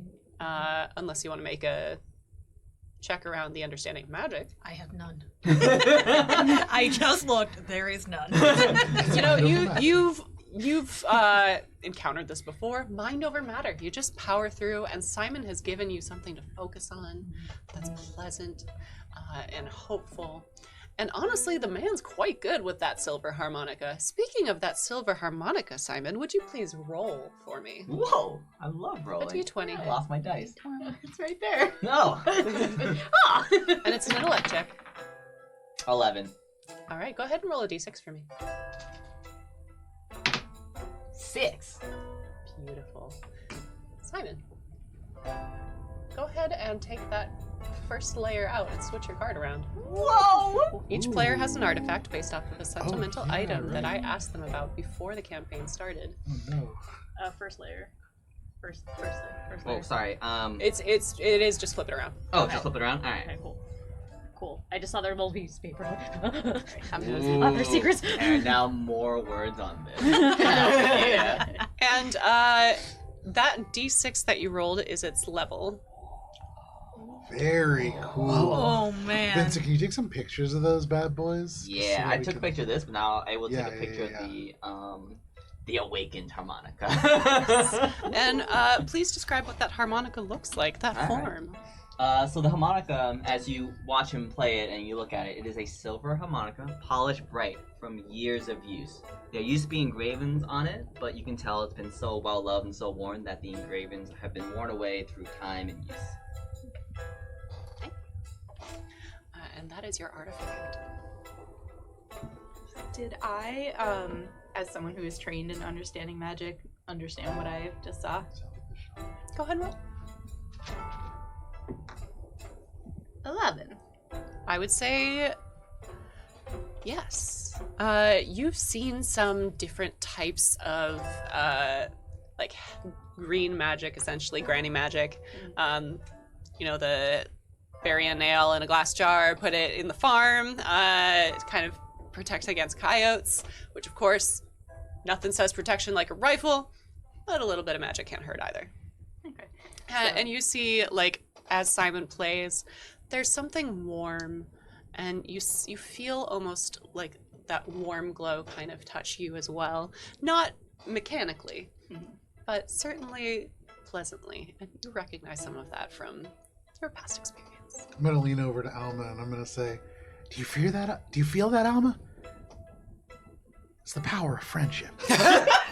I'm gonna grab onto Simon and just like again, kind of buckle down my strength so that he's not going anywhere. And then I'm just gonna like sink into the truck bed. And Tanny, as you become a literal anchor to hold this old man in the truck, you continue on your way. As the afternoon sun begins to start setting, you see an orange glow come through some of the trees and smell cooking food. You hear some quiet conversations, birds in the trees, and you have arrived at this camp, which lovingly built for us. Oh, look at that. Look at that camp. We've been staring at this the whole Got a time. little It's been fire wonderful. right there. very Got a little nice. flesh tent right there. Got a little cabin over there. Did you make Flash these? tent. I said flesh tent. That was Kara earlier. It was. Oh, right. Yeah. I do recognize that tent from before when it was made of flesh, but So we were there. We traveled. Yeah, we traveled. Cool. All right. okay, so we're here now. And you can see this map and more in greater detail at AlbernonPG on Instagram. So you all head into the camp proper. You see Everett parks the vehicle just behind that little fenced-in area right there. Yep, that's where the vehicle is. He turns it off and goes around, opens the cab door for Flo. Oh, Miss Lovejoy, we're here. Thank you so much, Everett. Welcome to the Tallahassee Road Camp. Up there you can see our supply cabin. That's also where we have the office. It's not much. I'm sure you're used to much better offices, but it's kind of just, we've set up a desk with some crates and a plywood board on top, and it's a great place to write and get your papers in. There's also some maps there. I heard you might be interested in some of the maps so that we don't, hit anything dangerous. Yes. There's pockets of stuff that you can hit in the mines, and also it has a map of the mines in there. As we've found them. The mine maps aren't really updated, so they're kind of, every once in a while we find a tunnel that just wasn't on the map, and we've had a couple people fall in. So it's fine. So we find them sometimes. By any chance, have you updated these maps with those new tunnels? Oh, yeah, when we find them, we mark them down. Okay, good. Good. The last site manager, though, wasn't too good with marking down sensically. They kind of just put X's everywhere. So if you see an X, it's probably a tunnel. And in one case, a nice pocket of excuse my saying so, fart gas? Methane, Is that what it's called? usually. Okay, that's it. Fart gas. Methane, yes. That methane gas. Yeah, that wasn't so good. But yeah, we have enough supplies for all of you, and we got some bedrolls in case you didn't bring your own. We got room in the tents in the bunkhouse. If y'all want to clamber in, we're kind of all shoved in there together, but I'm sure we can find a few empty spots. Or you could just buddy up with people. We don't often get lady folk in the camp, so it's all one tent. I'm sorry. It's just We'll make it work. okay. There's also a manager's bed that's currently vacant, as our site manager has quit. So it's kind of just us. Really looking forward to having some, I know we're not technically co-workers because you're outside contractor and all that, but looking forward to your guidance, and rest assured we can follow through on any guidance given, including weird X's on a map. Why did the old site manager quit? you know, it's just some hard work here. And people get hurt. I mean, I've been hurt. And when people get hurt, people get mad, and, you know, there's been some fights breaking out, and the site manager sometimes breaks it up. But Floyd, I think that maybe he was choice number 7 or something. We've had a couple site managers now, and a couple people too. I haven't been here that long. I've only been here about maybe 6 months. But, you know, the winter kind of didn't do us much favors. We had to halt work for a while, and that was unfortunate. So after coming back, it's some stuff has gone missing, and there's, you know, rumblings that maybe Floyd ran off with some of it.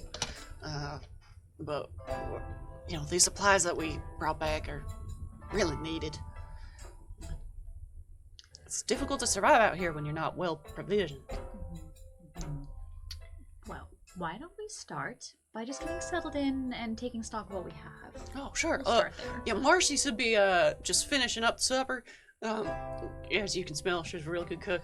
But Who? Mora? Marcy is her name. Marcy's a camp cook. She's also kind of, you know, the camp ma, I guess. We have a couple of youngins running around here. Try to keep them corralled, you know, because it's not really safe past night. There's critters and all them running around the woods. But, you know, just kind of take care and watch out. So, who else is here? I thought you said it was just us. So we've got Marshy and kids. Oh, no, did you say? there's still some of us railroad workers here. We came back after the winter and just continued work, but, you know, it's not all of us came back. And so we just need more help. There's only so much that 7 of us can do in a tunnel, when you gotta make a tunnel through a mountain, you know? Also, did y'all bring explosives? Well, I didn't bring any explosives. How about you? I do not have access to explosives. Anybody? I don't have any explosives, but I would ask, do you have any wisafitafita, which would be stuff to make explosives here at the camp? Because I would know how to make them, but I don't know how Do you have any ammonium nitrate lying around? We don't want anybody on a list. material at the camp, because I can... Oh, if you're handy with all that, maybe, I don't know what goes into explosives. I've only ever just hit the button. It's real fun when you hit the button. you might like hitting the button too, big guy. It sounds great. But, I guess it's mostly just pickaxes again. Site managers have wanted to be real delicate with everything. They never send us any explosives, but whenever I've worked on a railroad in the past, best way to get a tunnel done is to just blow right through it. Maybe it's just because they're using mine. I don't know. Something about delicate operations and all that.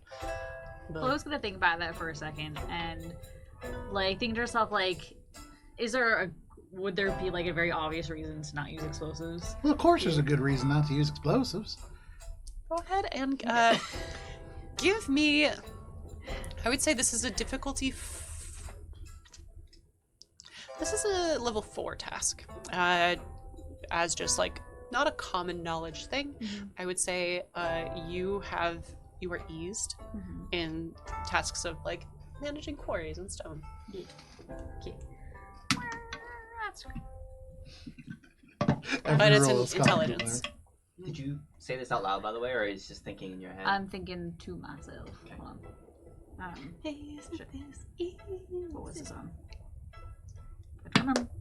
I'm failing all over the place. 14. Very nice. And I looked, but then your hand was blocking it, so I couldn't see it. I picked it up and I was like, I don't remember what number was on this. 14. if I may.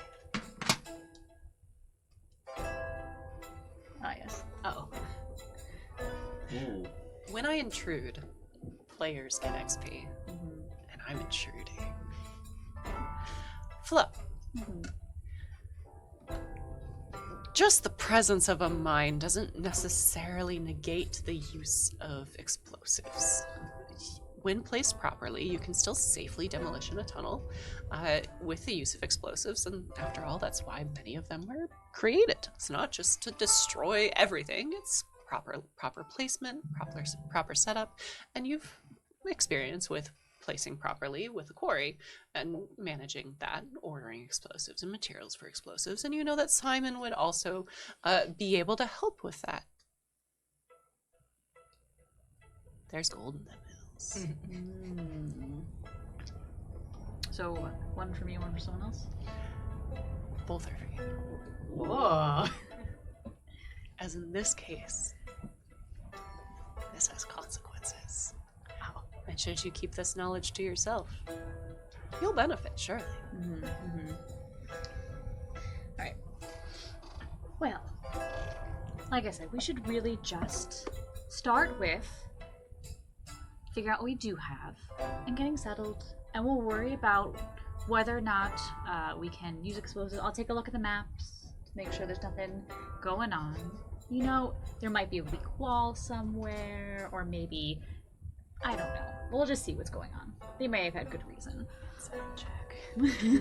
I am trained in see-through deception. Can I just, as she's talking, can I just listen for deception? Certainly. I'm going to say there's not really contested roles in the Cypher system. Yeah. I'm going to say I would love to do a contested roll. I'm going to need a deception roll from you, which is an intelligence check. Okay. And I am going to need that insight roll from you. See-through deception. So you gotta wait to announce your roll. This is gonna set the DC. 9. So it's a level 3 task. Okay, eased by 1. So level 2. So it's a 6 or higher. That is not a 6 or higher. We're killing it this game. Unfortunately, the dice tell the story, I think is the phrase. A story of failure. And the story they are telling is that maybe there's something to that, but Flo does have experience in this area and you She's the don't. boss, yeah. Okay. All right, everybody wanna, big guy, you wanna start unloading the truck? Tanny, maybe you and I can, look around, see, like, the bed situation. Simon, There's something that will help you, young lass. I do have a tent with me if you don't want to stay in the main one, but it only fits 2. And I don't mind letting you use it. oh, thank you very much. Well, I mean, we can figure it out. I mean, Tanny and I have certainly been roommates before, but, I also have a hammock. yeah. Sky Pallet. I was gonna. So I'm also in. Tanny's gonna stay with George because she has carrying, like, special hands-on skill. So Tanny's gonna help unload and then follow Alma to help. I'm feel like you actively guys bad lift at the moving objects, so I'm gonna go around and just start kind of like managing, doing exactly what Hannah does when we go camping. Okay, you doing this. And what am I doing? She's just gonna be like, you can find something to do, right, Simon? And then just walk away. Background music. I mean, Alma is like, I think you can she's gonna be like, sorry, so she's seen him use magic already, but he hasn't presented it that way, so she's kind of like, okay, keep your secrets, but knowing that he can use magic, she's just gonna be like, you can find something to do, right? Like, go Sure. magic something up or something is the implication, and then she walks away. All right. So while the three of you focus on that task, unloading, supervising, Simon and Flo, you have a minute to yourselves. Everett would assist with the unloading. That's part of his job and why he was there. And Everett begins telling you about everyone that's working there, who you've got, the little kids running around, which you haven't quite seen yet. So they're somewhere. You mentioned them. They're here. Alarming. Yeah, just like I was like, children. And as the sun begins to go down, fires are lit, lamps are hung, and you see people start to settle around kind of like a table set up where a woman in a linen dress, an apron, her hair tied back, begins ladling what seems to be some kind of stew with bread. It's certainly not like... It's not Vincent bread. This is anemic bread. I love how it's shaped like a can. Look, don't knock bread in a can. I'm not knocking it. I actually like bread It in a is can. delicious. I've Yeah. never had it. It sounds amazing. It's You're not all about to. I've amazing, never but had it. It is sounds something. terrible. It's something. It's You are no delicious. true Bostonian until you've had bread and can. You But hear the anyway. crack of a can opening and say, "Oh, yeah, Marcy made bread in a can." Just found a can and stuffed bread in it and then cooked it. And as you finish unloading, Simon and Flo, what are you guys doing? Simon, I know it's been a while since we've really had a chance to talk, but do you remember some of the more unusual drilling elements that the old quarry boss used to use? I know he came by to fix a couple of them. Yeah, I remember. While we're looking at what we have here, let me know if you think you could put something together like that. I have a feeling we might need something in between a pickaxe and an explosive.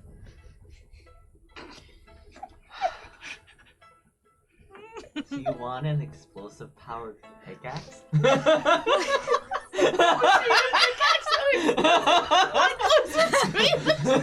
I meant something that is a little bit more precise than an explosive, but a little bit faster than just a pickaxe.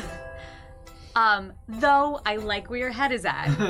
I do enjoy the visual, but I'm afraid we might just need to be a little bit more intentional with our digging. I do have to look at the map still, but I wonder if they were worried about something with the explosives, and there was a mention of methane gas. I just don't want to set off anything until we know for sure what's going on in there. Is a drill the only thing between pickaxe and explosive? There's a million steps.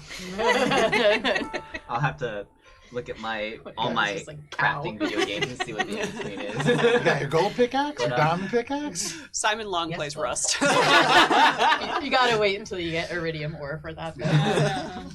Yeah, I can take a look around the equipment and see if I can put something together.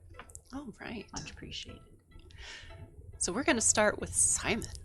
So you're going off to look for equipment to build this thing, or are you going to get settled in first to meet some people? It's getting dark. Oh, if it's getting dark, then I probably would start on that tomorrow, because I will be able to see. So, I'll get started on that tomorrow since it's Yeah. getting dark. Of course. But I will take a quick peek around now that I'm in this new place with lots of new stuff to see if there's any. I'm training finding and identifying materials for the purposes of crafting. Mhm. So I just want to see if I can see anything around. Stick.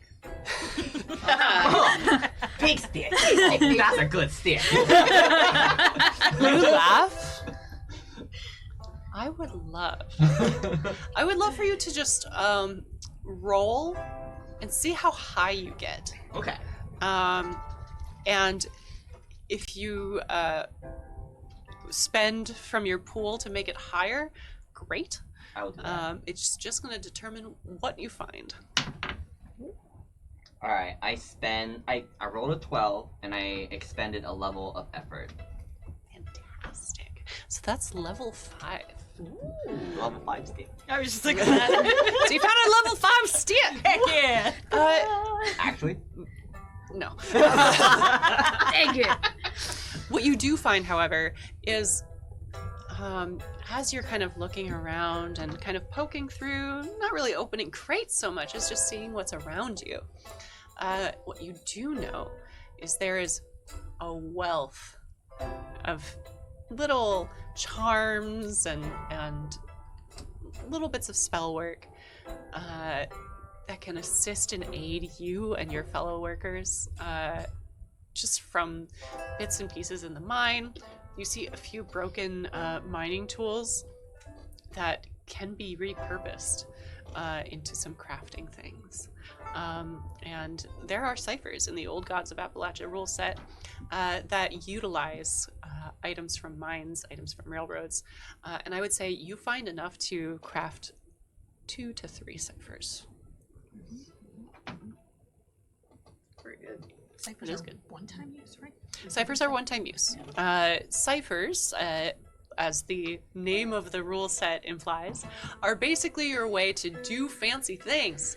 Unlike magical items in D&D, however, ciphers are everywhere, and you can find them and renew them and use them as often as you'd like. So cipher use is encouraged a lot. Artifacts, however, which is the sentimental items that you each have, are not limited use. And for the Old Gods of Appalachia system, there is a section at the bottom of the card that Vincent will note that says come do. Every time you use your artifact, you will have to roll that come do. Sometimes it's 1d6 if it's especially challenging. Sometimes it's 1d100. Sometimes it doesn't have it at all. But when the come do happens, as we saw in season 1, with a certain shovel, the item is either destroyed or you must give something up, a bargain of sorts, with some entity to ensure its continued use. Can I use an item? Yes, of course.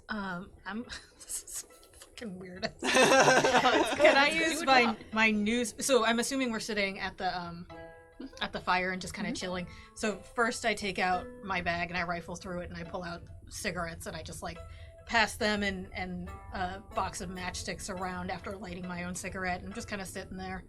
While As you everybody's- open up this little tin of cigarettes, from across the fire you hear,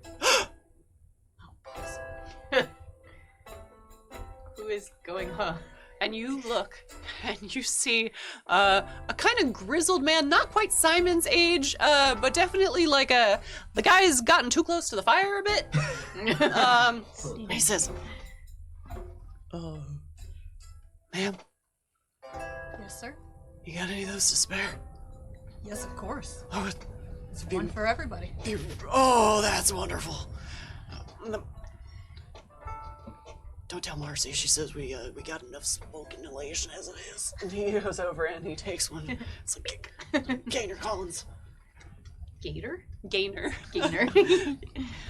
Sometimes, I do go by Gator, but not really very much.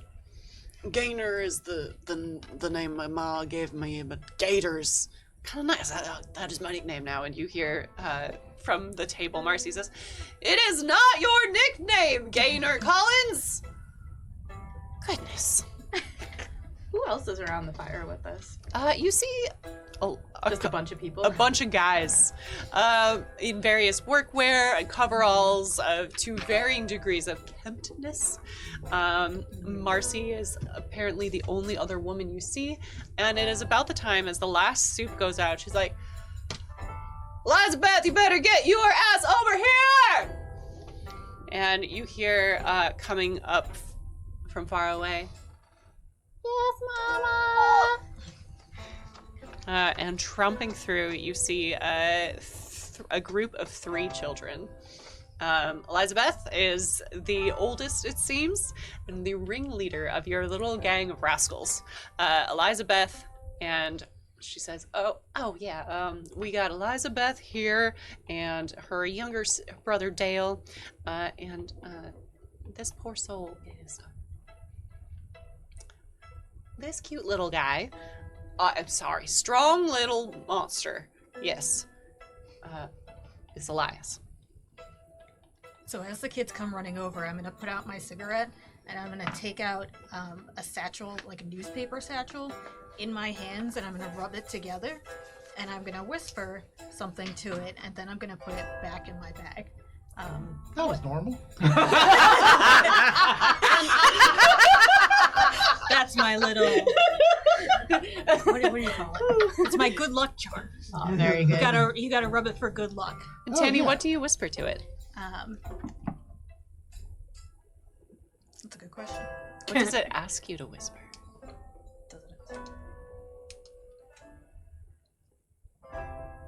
So I whispered to it, "Wake up and bless me with skills for mining." And then I tuck it back away. All right. But Tanny, you're not going to sign your prayer? What? Usually What? when I send a prayer out into the other ether, I sign it. You know, you gotta send it to somebody. It doesn't need to be like a one God or anything, but just somebody. You know, my mom always says a sweet baby Jesus and the grown one too. But you could say whatever you want. I think everybody prays differently, and we can let people pray however they want without trying to change it, right? Well, I'm praying to my good luck charm, and it's in there. So I'm sending my prayer to it, but I think sending it next time. Next time I'll try. All right.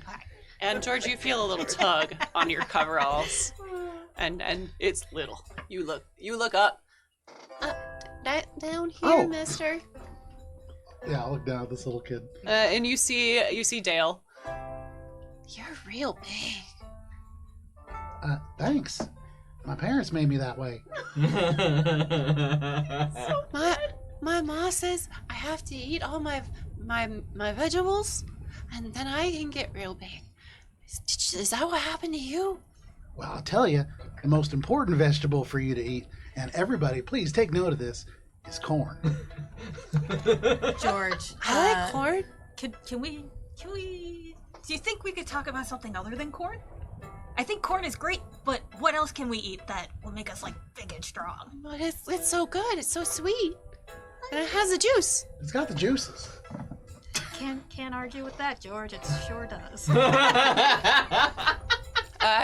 And George, whether you realize it or not, the sparkle in this little boy's eye as he looks up at what potential he has for life of growing up to just be the big strong guy has been realized.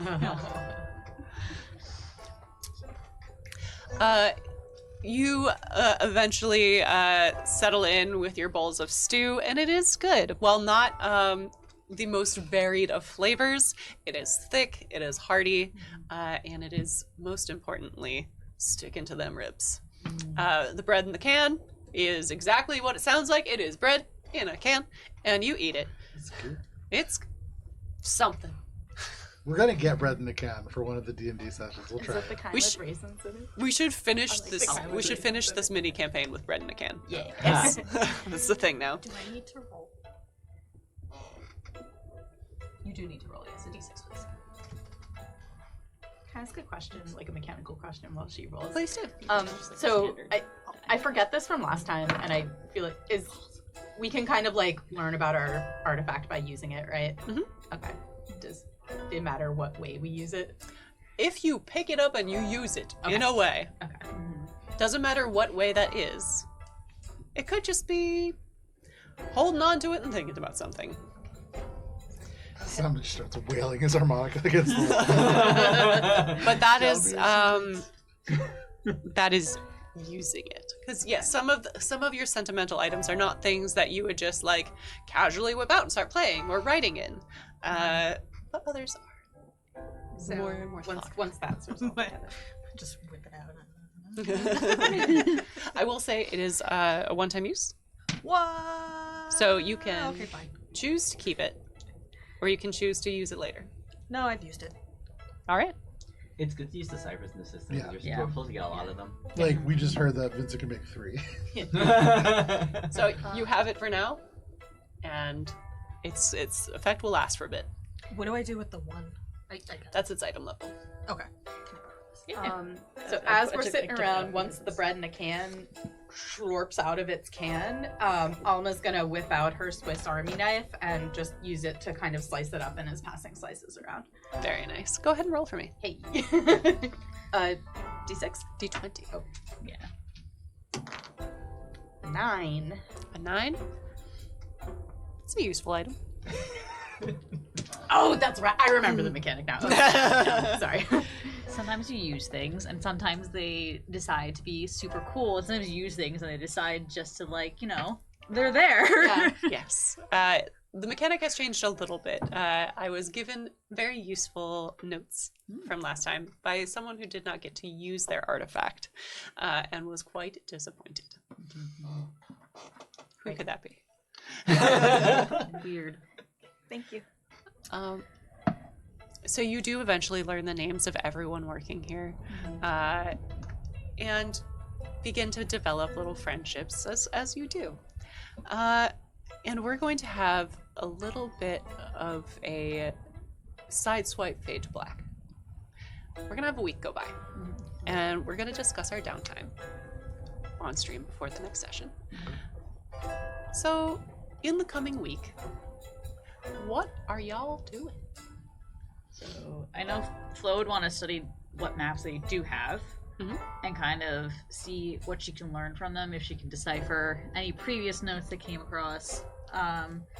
She would also, if there's any like unmarked map or like new maps that haven't been marked, she would basically like see if there's anything she could like learn from it, even though it's not like notated yet. And then also either roll it up to see if she can fit into her bag to bring with them to the site, or get a smaller piece of paper and like copy over big stuff to like make notes on. Certainly. Before we go to the let's do a level 4 to glean information, but copying it over into small things, routine for you. Okay. Very easy. So level 4, and It's this an is intellect check around mapping. mapping. Excellent. That I is said ease. tapping for a second. Also, I yes. would love to have Honestly, napping as a skill. I have so much training in napping. Okay. I have an inability. I'm going to ease it by 1 by spending an effort. So that takes it down to a 2 because it's already eased because I'm mapping. So I've been rolling weirdly 10. Beautiful. Excellent. That was closer than I would like to have. So you are able to make sense of these frankly odd and indecipherable maps. Everett was correct. There have been like 7 iterations of site managers here, and you are taking over for each of them. They all had different levels of expertise. They all had different note-taking styles. And all of this is just wildly chaotic. You see a couple of maps that seem to be different, but you realize as you piece some of the bits and pieces together that they're actually just the same map of the same tunnel, just done by different people. And that's not helpful. But eventually you are able to piece together a sufficient for your purposes map of the existing tunnel structure from both the previous mine and the current tunnel that's being built. And I'm gonna have you give me another roll. Okay. This is again in prospecting and map making. And this is going to be a difficulty 6, so an 18 to beat. To glean a little more information. Okay. Okay, so no. So it's map making, so it's Yeah. eased. I just need to do math. Because Math. Map making. math. Hopefully, you just get back to me eventually. Anyway, Yeah. but I'd rather have the information now. My decipherability wouldn't help at all at this point, would it? What's up with that decipherability? Decipher. That if you spend 1 minute examining a piece of writing or code in a language you don't understand, which I'm assuming, unless this counts for that, I can make an intellect roll, difficulty 3 or higher, to get a gist of the message. It doesn't ease the task, it sounds like. It just gets you the gist of the message. Yeah. So I would say, because we are easing it already with map making, you can have an additional asset. Okay. So that brings you down to 4. Okay, dope. Better. Please be good. Fuck. It's not stupid. Nada. Jeez. Damn. We're Them's Nothing. Fallout rolls. literally killing it. Nothing.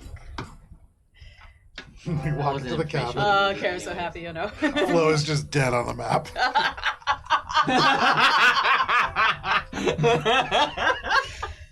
You are not the first to be told about what's in these hills. You are not the first to be given this job opportunity. Maybe you're the first to be a little bit more transparent about the outside contractor nature of your work. There's intent with some of these tunnels and this obfuscation. There's some that seem to be angled as if tracing the outline of a vein, following it down, a few snaking paths, and the mine itself. The mine itself, you know from just historical records, failed not because there wasn't enough mineral resource in the mine. There's plenty of iron in there. Titanium was corrupting the iron oxide and was very difficult to extract. And that's why the mine failed.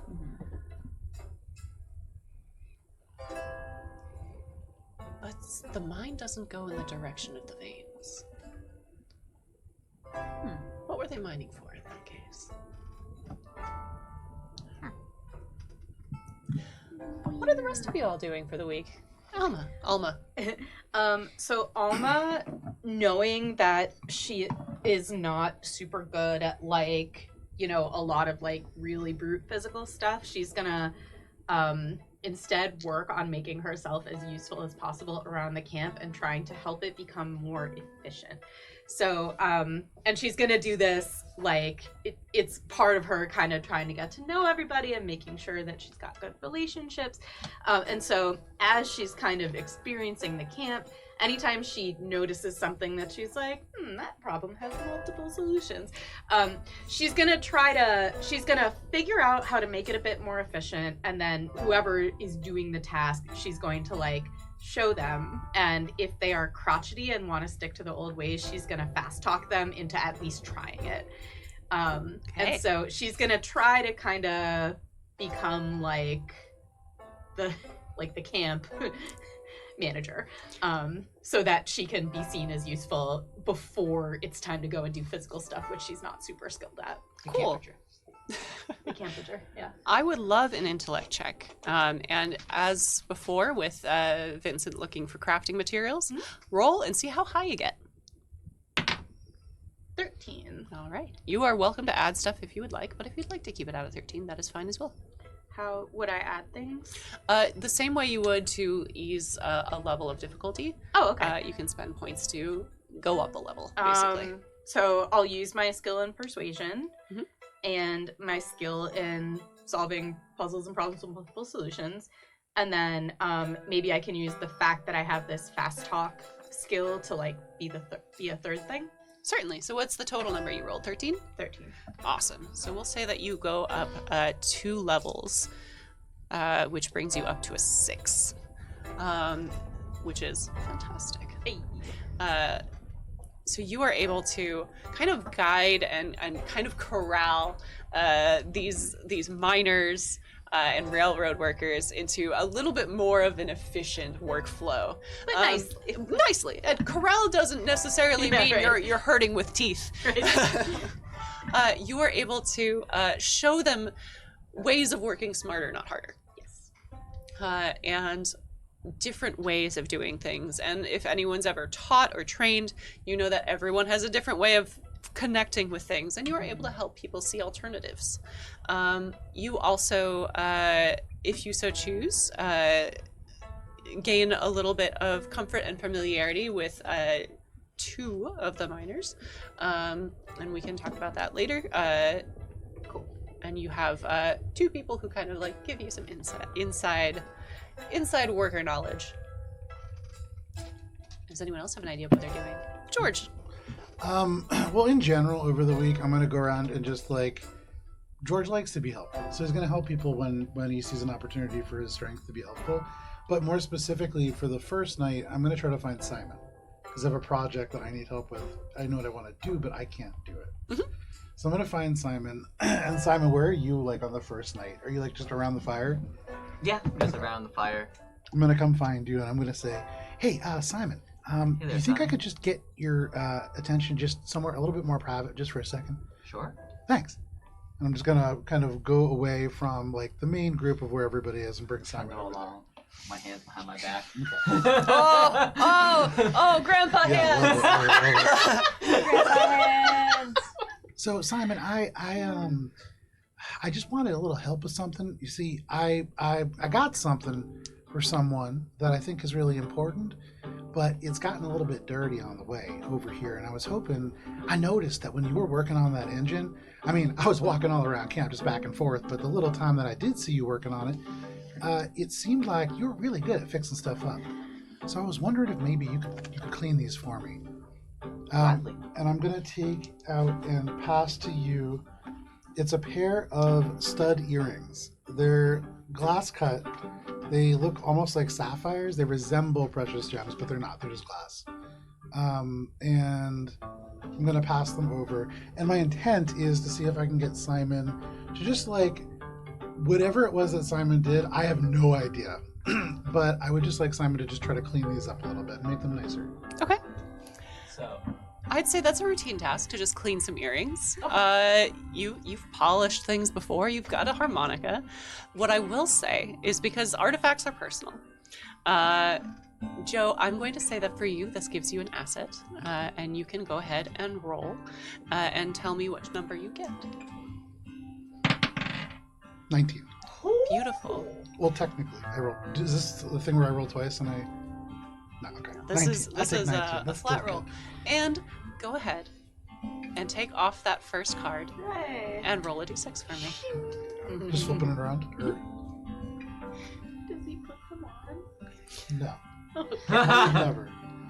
For George, these are, and I would say, Simon, you, as I George guess I would hands this to ask, you, yeah. these are very, like, you've never seen George be careful with anything before. This is something that George is being really careful with. And, like, trying to kind of shield it, not just from the people behind, but to make sure that in the darkness here, that they don't fall or anything like that, like, really being mindful about them.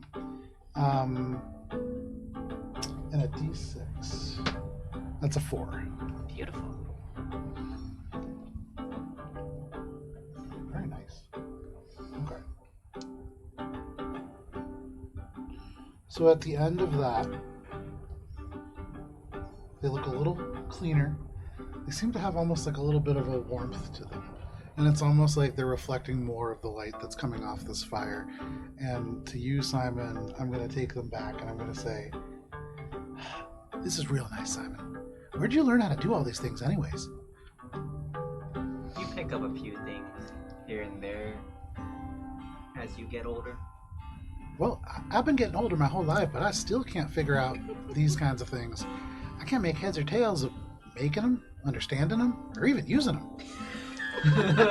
If you can figure out a way to help me maybe learn a little bit more about this, I'd really appreciate it, Simon. Of course. Kind of nod my head, and I'll say, this reminds me of the corn man back home. Let me tell you about him, because I think that you would have a lot in common. And I'll tell him about the corn man kind of drifting off on that scene.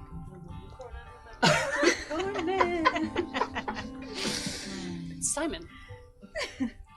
Around the understanding of magic, please. Oh no. Give me 1 second while I quick look up and see what your difficulty should be. I know have you've an got inability in that. Can I still make the roll in an ability? You can still make the roll with an I inability. like to somebody with an inability in it to teach me about it. He's the only one we've seen Whoa. use I magic know, so yeah, far. All right, it's a level 3 difficulty. I'm gonna spend a level of effort, so it'll be hindered because I have an ability, but the effort will just even it out. Yep, 3 just makes it flat. and 14, which I believe is a success. He tells you about the corn man. You've heard about things in the corn. You've heard about shucks. Little beings made out of cast-off corn cobs and husks that can sometimes play tricks on people in the corn. And sometimes they're helpful, sometimes they're hindrances. And the more George talks about the corn man, the more you maybe think that perhaps maybe George had an imaginary friend who wasn't so imaginary, who was a shuck. Anyways, when I turned about 12, I stopped seeing the corn man so often. Never did find out what happened to the corn man. Excellent. Not truly concerning. Just an interesting note. Sounds like the corpsman was a friend when you needed a friend. You know, I never really thought about it like that, Simon. I guess you can't have friends forever, but it's important to really appreciate them when you do have them. And you really helped me do that. Thank you, Simon. I'll take the earrings and I'll make my way to bed probably at that point. George, the corn is always there when you need it. Did a corn-shaped constellation say that? So what you see flying across the night sky is an ear of buttered corn, and then eventually it meets another star and it explodes into a constellation of popcorn. Awesome. Beautiful. Amazing. And for you, Thank you. as I've given you a shuck best friend. Oh, shucks. Great. I have 2 people left.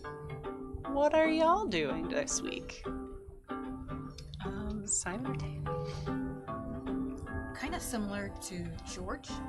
I like to make myself useful, so I'm checking in with Alma, getting directions where she needs me, mostly for like physical labor and tasks. But I'm also used to taking care of kids, so I'm also helping in the kitchen, wrangling children, keeping them busy or entertained, just trying to like maximize every second I can to keep myself busy so that I'm not just sitting and thinking too much. Nice. I would say go ahead and give me... Ooh. What do I want to make this? Let's make this a speed check. Around quickness and reflexes. Beat by bones. You gotta chase a child. Is this a D20? This is a D20, and I'm gonna say it's a level 2. So you need to get a 6 or higher. That's the middle child. 17. Fantastic. Split that kid. Just clothesline. You've made lassos and you just like whoop. Excellent. Child leash has been invented this day. Oh, Tanny, you make swift work of organizing the kids. Less about like playing with them and giving them a fun teacher, and more about just like knowing where they are and knowing how to call them quick. You've been a great help to Marcy, as far as like helping organize the camp, and to Alma and Flo. Also, in addition to your duties of helping clear out mine work, using your strength and whatnot. So I'd say an ally in Marcy and Gaynor. Gator. Yours are Lyndon and Patrick. What's Simon up to? So over the course of the week, I think there's 3 things that I want to focus on. The first is trying to find machinery to repair to build the thing that Flo asked me to do. Mhm. And since I saw Tanny earlier with also a bag of tools, I probably would ask for Tanny to come help with me on some of the projects that I think would be useful to work together on, and also just to have someone else able to know how these things work. Mhm. The second thing is, you want to resolve that first, or try to just get all 3? Go ahead and tell me what you're doing. The second thing is a question. So, like in the Cypher system, character types, a person can only have like a max number of ciphers, and if they have more than that, then they have to roll because bad stuff could happen. I want to create some ciphers, but I feel like would I know if people are full up on ciphers in game or not? Like how?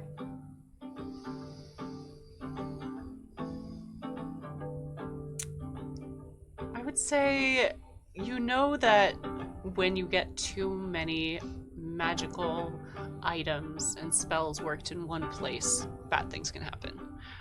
Whether it's a congregation of power attracting hates and spirits, or just too many workings at once kind of counteracting each other.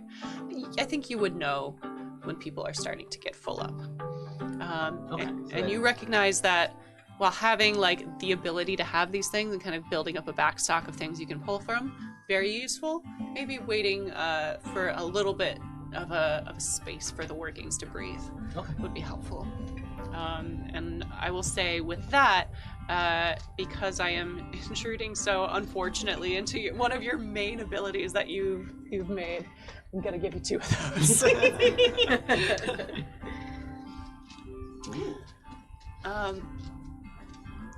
And there was a third thing? Yeah, and my third thing on my downtime would probably be, so I'm trained in music and new narratives. So, like, if the kids are around me, I might, like, tell them some stories or play some music for them just to kind of, have the kids, like, be entertained for a little bit. But whenever, they wouldn't stick around too long because I have an inability in pleasant social interactions. So I'm not, like, exactly pleasant to be around, but, like, they might see me once a day just to, like, hear a story or listen to some music, and then they'll probably scamper away, but... So as this is a social interaction, but also pertaining to music, you can roll it flat, but it is going to be an intellect check around social interactions. I'll spend a level. And for what's the difficulty again? Similarly to, let's go with a level 1. It's simple. 15. Beautiful. The children, kind of enjoy it. You weave a good story amongst the harmonica tones. Every once in a while, your melody kind of plays along with Stories of the Corn. Fits well. Alma also seems to have a great deal of ability with storytelling, and you're able to like kind of weave some interesting back notes as she like chats with people around her, which kind of catches the eye of someone else in camp. Werner kind of sidles up to you, and you see he pulls out 2 spoons. And he sits down and like provides like a nice backbeat layer. For some reason, I thought about like the thing where you make the spoon bend. I thought you just start wiggling spoons. There is no spoon. Oh man. And you have gained a friend. As the week passes on, I would like everyone to choose a stat and a skill in which you are contributing to the function of this job, and you are going to roll, and the collective amount of successes will determine how much work gets done this week. It's going to be a level 3 task, which is demanding physically, and it's difficult work. You are digging a tunnel through a mountain. There's a lot that's required. You can use whatever assets you have in your ability to help it along. None of it's combat. For the viewers at home, how do we make this easier? Do we spend? So for the viewers at home, Yeah, not for me. if you have an edge in something, Yes. it allows you to decrease the amount of effort you apply. Okay. So if you have a level of effort, you can spend, I believe it's 3 points base from your pool to ease the difficulty of something. Okay.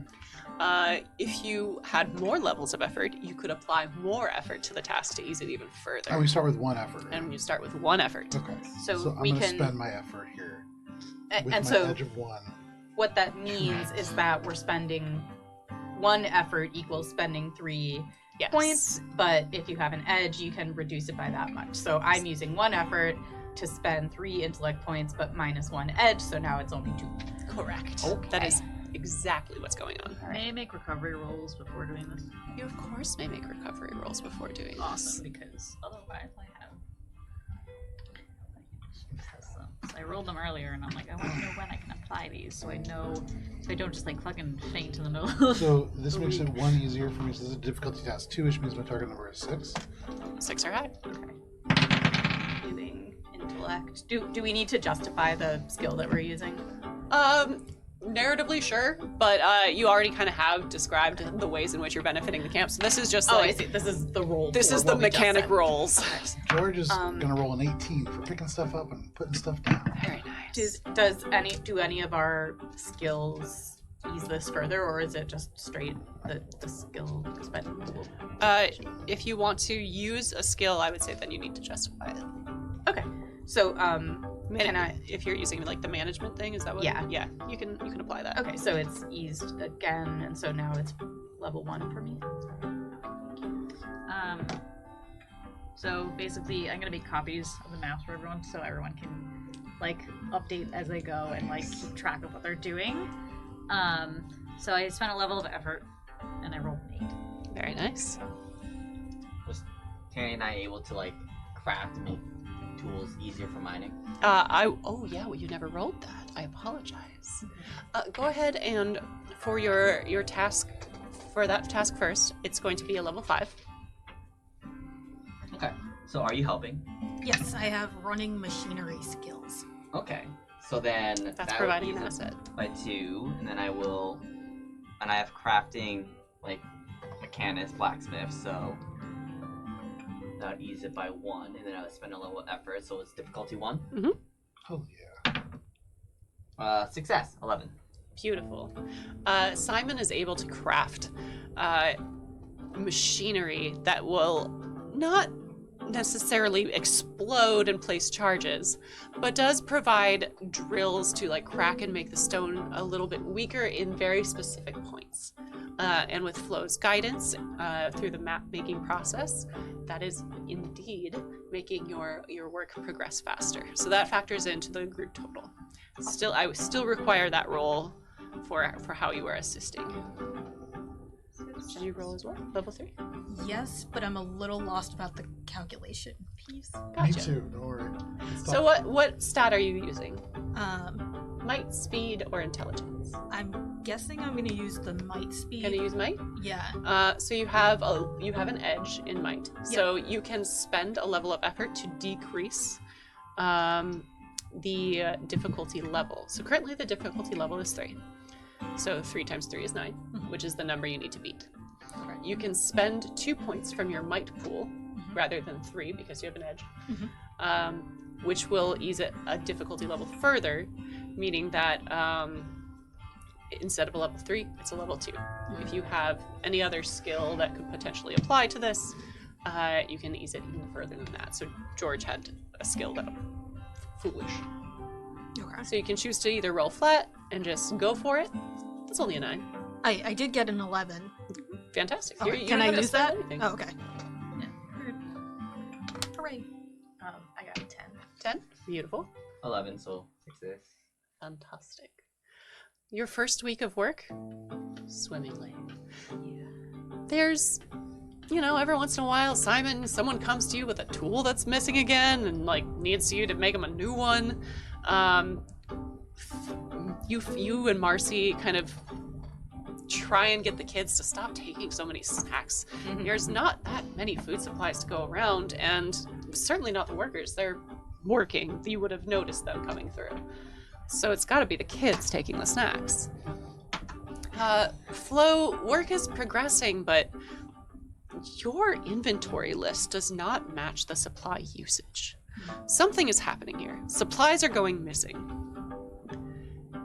And it's not just one specific thing, and where are people gonna go? Everett's truck is the only way in or out, and Everett's truck is here.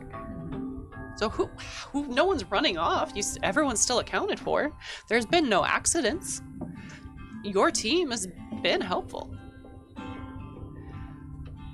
And on the last night of this week, I would love for everyone to give me a perception check. It's intelligence. It is intelligence. Does it involve seeing through any deception? Give me 1 second, because the one downside about printing out stat blocks is that I have to page through them. Oh, stat blocks. It's gonna be one harder for me.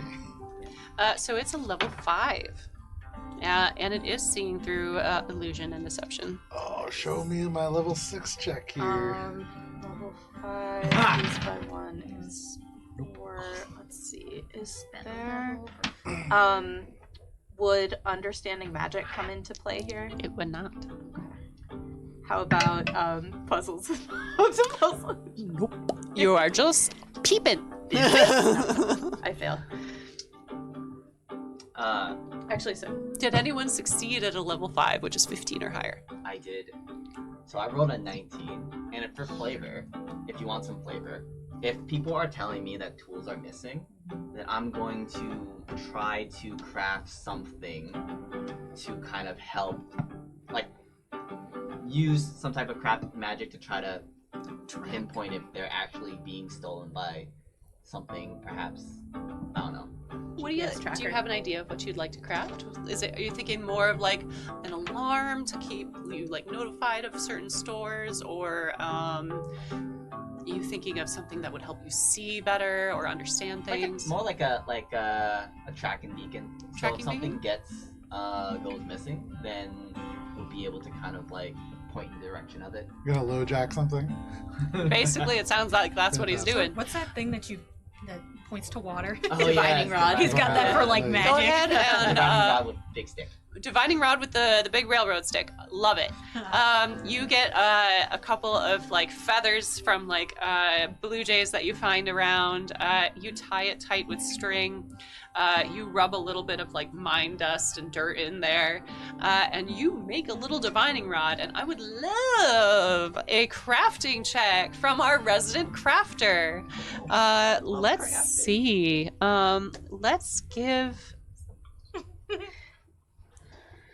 Let's go with a level 4 item. So it's going to be a level 4 difficulty.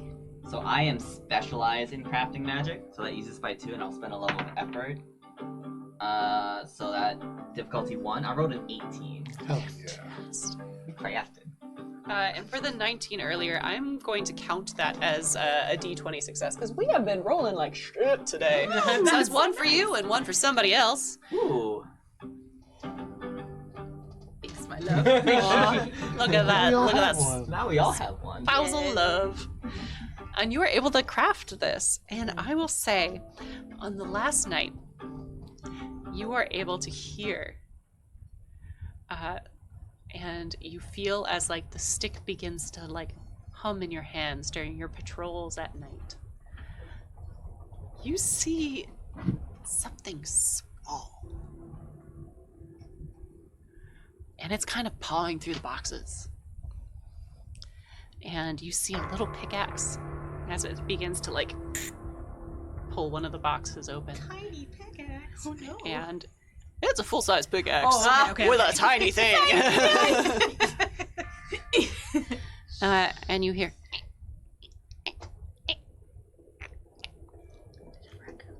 as he begins pulling it out. Raccoon with a pickaxe. They get pretty big out there. That's true. And you see just this tiny little guy. And then there's another tiny little guy. And another tiny little guy. I don't know how much experience you have with Tommyknockers.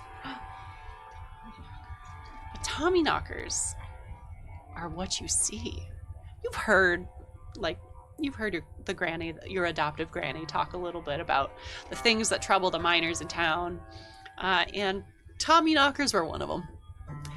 And sometimes they were helpful and like kind of dragged people out of danger when they passed out. Sometimes they just stole all your shit. And it seems like that's what's happening here. You got little Tommyknockers just taking your stuff, and you see one of them pick up one of your drills. And it's...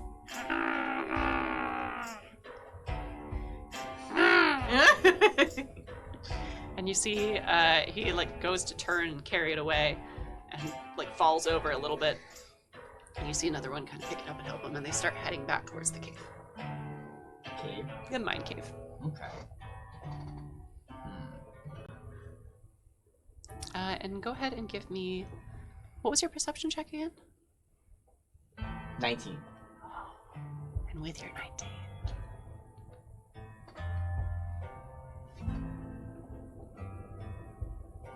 19.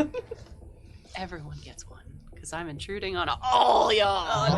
Oh no. You're intruding on us with snacks? So many snacks. So feel free to distribute these. Thank you. Yeah. Ooh, they're flavors. Oh, it's They are the flavors. It's from what's this one? That game. That game. Thank you. Arkham Horror. Yes. What do you have? I got plenty. Hearts, you need brains. Lovely little hearts and brains. Yes. You see something snaking out to follow them in.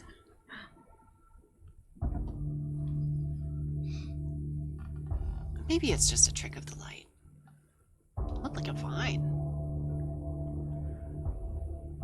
And you see some more moss and vines that you didn't quite notice throughout earlier the week has begun to grow over some of the rocks in the entryway towards the cave. You see one kind of wraps around one of the Tommyknockers as he walks through, and he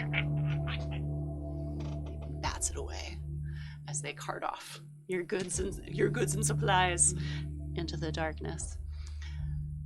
You see the vine kind of snaps a little bit, more so than would have happened with just a casual bat. And you think back to the things that have been happening: food going missing, supplies going missing. There's also been not a whole lot of leftovers. The food's been spoiling faster, and it's getting wetter. And you can't help but feel like everything is about this place is a little bit denser than it should be. There's lots of trees. Wouldn't they have cleared more of these as the camp progressed? Surely trees don't grow back that quickly. And as you think on all of this, and the implications it has for your work project, that is where we're going to end our session. And you can join us in 2 weeks for the next session of Iron and Thorns, The Broken Throne. Thank you, everyone. Bye. I'm sure this will be terrible.